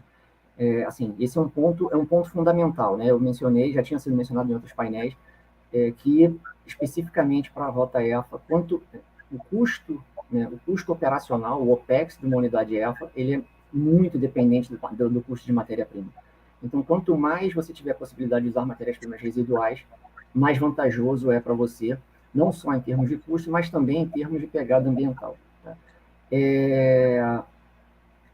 No nosso caso, a Petrobras é uma empresa, né, de dimensões gigantescas, né? Então tudo para nós é grande. Né? Então, assim, uma unidade, né, para ter uma unidade de porte que a gente está colocando, né, hoje ainda não existe no Brasil uma sistemática de recolhimento, né, dessas matérias-primas de uso residual que tivesse um volume suficiente né, para a gente garantir que a produção fosse totalmente baseada nesse tipo de matéria-prima. Tá? Internamente, a gente tem algumas iniciativas para tentar fomentar esse tipo de iniciativa, porque isso é muito importante, isso é feito lá fora. Né? E outra, né? Assim, primeiro, deixar claro que assim, não há muito dessa matéria-prima. Se a gente recirculasse, né, conseguisse reciclar todo o óleo de cozinha usado, por exemplo, ainda assim ia ser insuficiente para a gente operar, né, totalmente uma unidade EFA de um porte grande. Mas a gente está muito longe disso. Né? Então, assim, é preciso fomentar, porque existe pouca disponibilidade e quem partir na frente na forma de conseguir organizar essa cadeia, de recolher isso, vai se beneficiar lá na frente, que é ter o potencial de utilizar essa matéria-prima. Então, é um ponto importante. Tá? O segundo ponto era em relação de uma aos desafios. piloto para o comercial. Sim, beleza. Aí, cara, assim, eu vou ser muito breve, porque isso aí depois eu coloco meu contato à disposição para ele, porque assim, eu vim da planta piloto, então, assim, na parte eu participei de todos os estágios, né, da desenvolvimento da Rota EFA, né, todo o desenvolvimento do HBio, né, que é a produção do diesel renovável da Petrobras, e a gente precisa passar por uma série de desafios. Então, só para ter uma ideia, eu gosto de citar esse caso, na primeira vez que a gente foi fazer um teste em planta piloto, tá, para hidrogenar óleo de soja, não era nem para SAF, era para diesel renovável. Tá? É o óleo vegetal, né? E se vocês esperarem, assim, pararem de pensar um pouquinho, a margarina é óleo vegetal hidrogenado. Né? Então, na primeira vez que a gente foi processar o óleo vegetal na unidade piloto, em vez de produzir diesel, a gente produziu margarina. Né? Então, assim, vocês imaginam o problema que é você ter depois, que a gente teve que lidar depois para limpar todas as linhas da unidade piloto, que são linhas minúsculas, né, com diâmetros muito pequenos, que ficou tudo tomado por margarina. Então, assim, isso é só um exemplo, né, de assim, uma coisa que acontece na prática, né, que às vezes, quando o negócio a gente já fez teste industrial, já comprovou a tecnologia, né, fica parecendo que é fácil, né, você chegar, né, do laboratório até industrial. Mas muita coisa acontece nesse caminho, né? Então você tem que provar a sua rota, você tem que ir gerando cada vez mais, né, volumes, né, para testar aquele produto, provar seu conceito, né, gerar volumes maiores para poder caracterizar, né, o seu produto e garantir que aquilo está em condições de atender as especificações. Depois você tem que gerar em piloto os índices técnicos que você vai obter numa unidade industrial. O que são os índices técnicos? São as estequiometrias, são os rendimentos. Né? Para isso, você tem que ter uma ferramenta que garanta, o que a gente chama o scale-up, né? Então você tem que ter uma ferramenta em piloto que seja engenheirada de modo a garantir que, quando você vai passar da sua escala piloto para a escala industrial, você tenha resultados que sejam, né, representativos. E, por último, você tem que ir para a unidade industrial para testar aqueles conceitos que você não consegue testar em piloto, né? Para você ver algumas características da unidade industrial ligadas a algumas limitações de equipamento, características da unidade industrial, que você não tem na piloto, e aí você consegue efetivamente garantir que seu desenvolvimento tecnológico está completo e maduro. Tá? E o terceiro ponto, recorda para mim, Laís, qual que era? Era sobre as medidas internas e externas da Petrobras para tornar essa rota comercialmente viável. Então, na verdade, assim, tecnologicamente ela já é uma rota viável, né? Existem várias unidades EFA para SAF no mundo, não muitas para SAF ainda, mas ela é uma rota tecnologicamente viável, né? Já é reconhecida pela STM, ela é comercialmente viável, você tem unidades comerciais, mas a parte da viabilidade comercial, ela depende, né, fundamentalmente de você conseguir valorar o seu produto. Né? Então, você está partindo de uma matéria-prima, né, que tipicamente ela é uma matéria-prima que é mais valorizada, tirando se você conseguir trabalhar com cargas residuais, né, mas hoje você ainda não consegue isso. Então, você está trabalhando com oleaginosas, que tipicamente são mais caras do que a sua matéria-prima fóssil. Né? Então, você vai gerar um produto, né, que o mercado tem que ter capacidade para pagar esse custo adicional, seja via... Então, você tem que ter uma regulamentação que permita isso, né, que defina muito bem se você vai ter algum tipo de crédito, a questão de você poder monetizar os CBIOS associados ao seu produto. Então, tudo isso tem que caminhar para a gente garantir que você tenha aquilo, né? Tem que ser sustentável para o meio ambiente, mas tem que ser sustentável economicamente. E o que a Petrobras vem fazendo, ela tem se mobilizado, né, nas esferas governamentais, tem participado, ela participou ativamente aí das várias iniciativas do Programa Combustível do Futuro. Na parte de SAF, ela participou ativamente, na parte de diesel renovável participou ativamente, e a gente está aguardando que essas medidas sejam, né, efetivamente publicadas para que a gente possa, né, tornar isso cada vez mais sustentável. Excelente, Marcelo. Muito obrigada a você. Thank you all for all the great insights that you shared with us. We are going to finish this panel, but I'm sure that there are a bunch of questions that the audience is sending for you and we can share later. Obrigada mais uma vez, Fabrício, por, né, nos convidar e por possibilitar essa troca desse painel aqui. Realmente muitas questões e provavelmente a equipe organizadora vai cuidar delas no momento posterior. Então, mais uma vez, muito obrigada. E eu passo a palavra ao Fabrício, desculpa. Thank you, Laís. I would like to thank James Higgs. I would like to thank Ms. Charles Lola for your outstanding contributions. It's an honor for us to hold this workshop. And I would like to give a special thanks to Laís for moderating this panel. Thank you. And it's with a great satisfaction that we come to the end of this workshop with the certainty that we are on the right path to reduce CO2 emissions in aviation, and we make use of sustainable aviation fuels viable for us here in Brazil and for everyone around the world. And thank you for all participants. Gostaria de encerrar, então, né, fazendo agradecimento ao André De Faveri, que, né, já está ausente, e agradecer a contribuição aí do Marcelo também. Muito obrigado, Marcelo. Né, mais uma vez, aí, agradecimento à participação da Laís.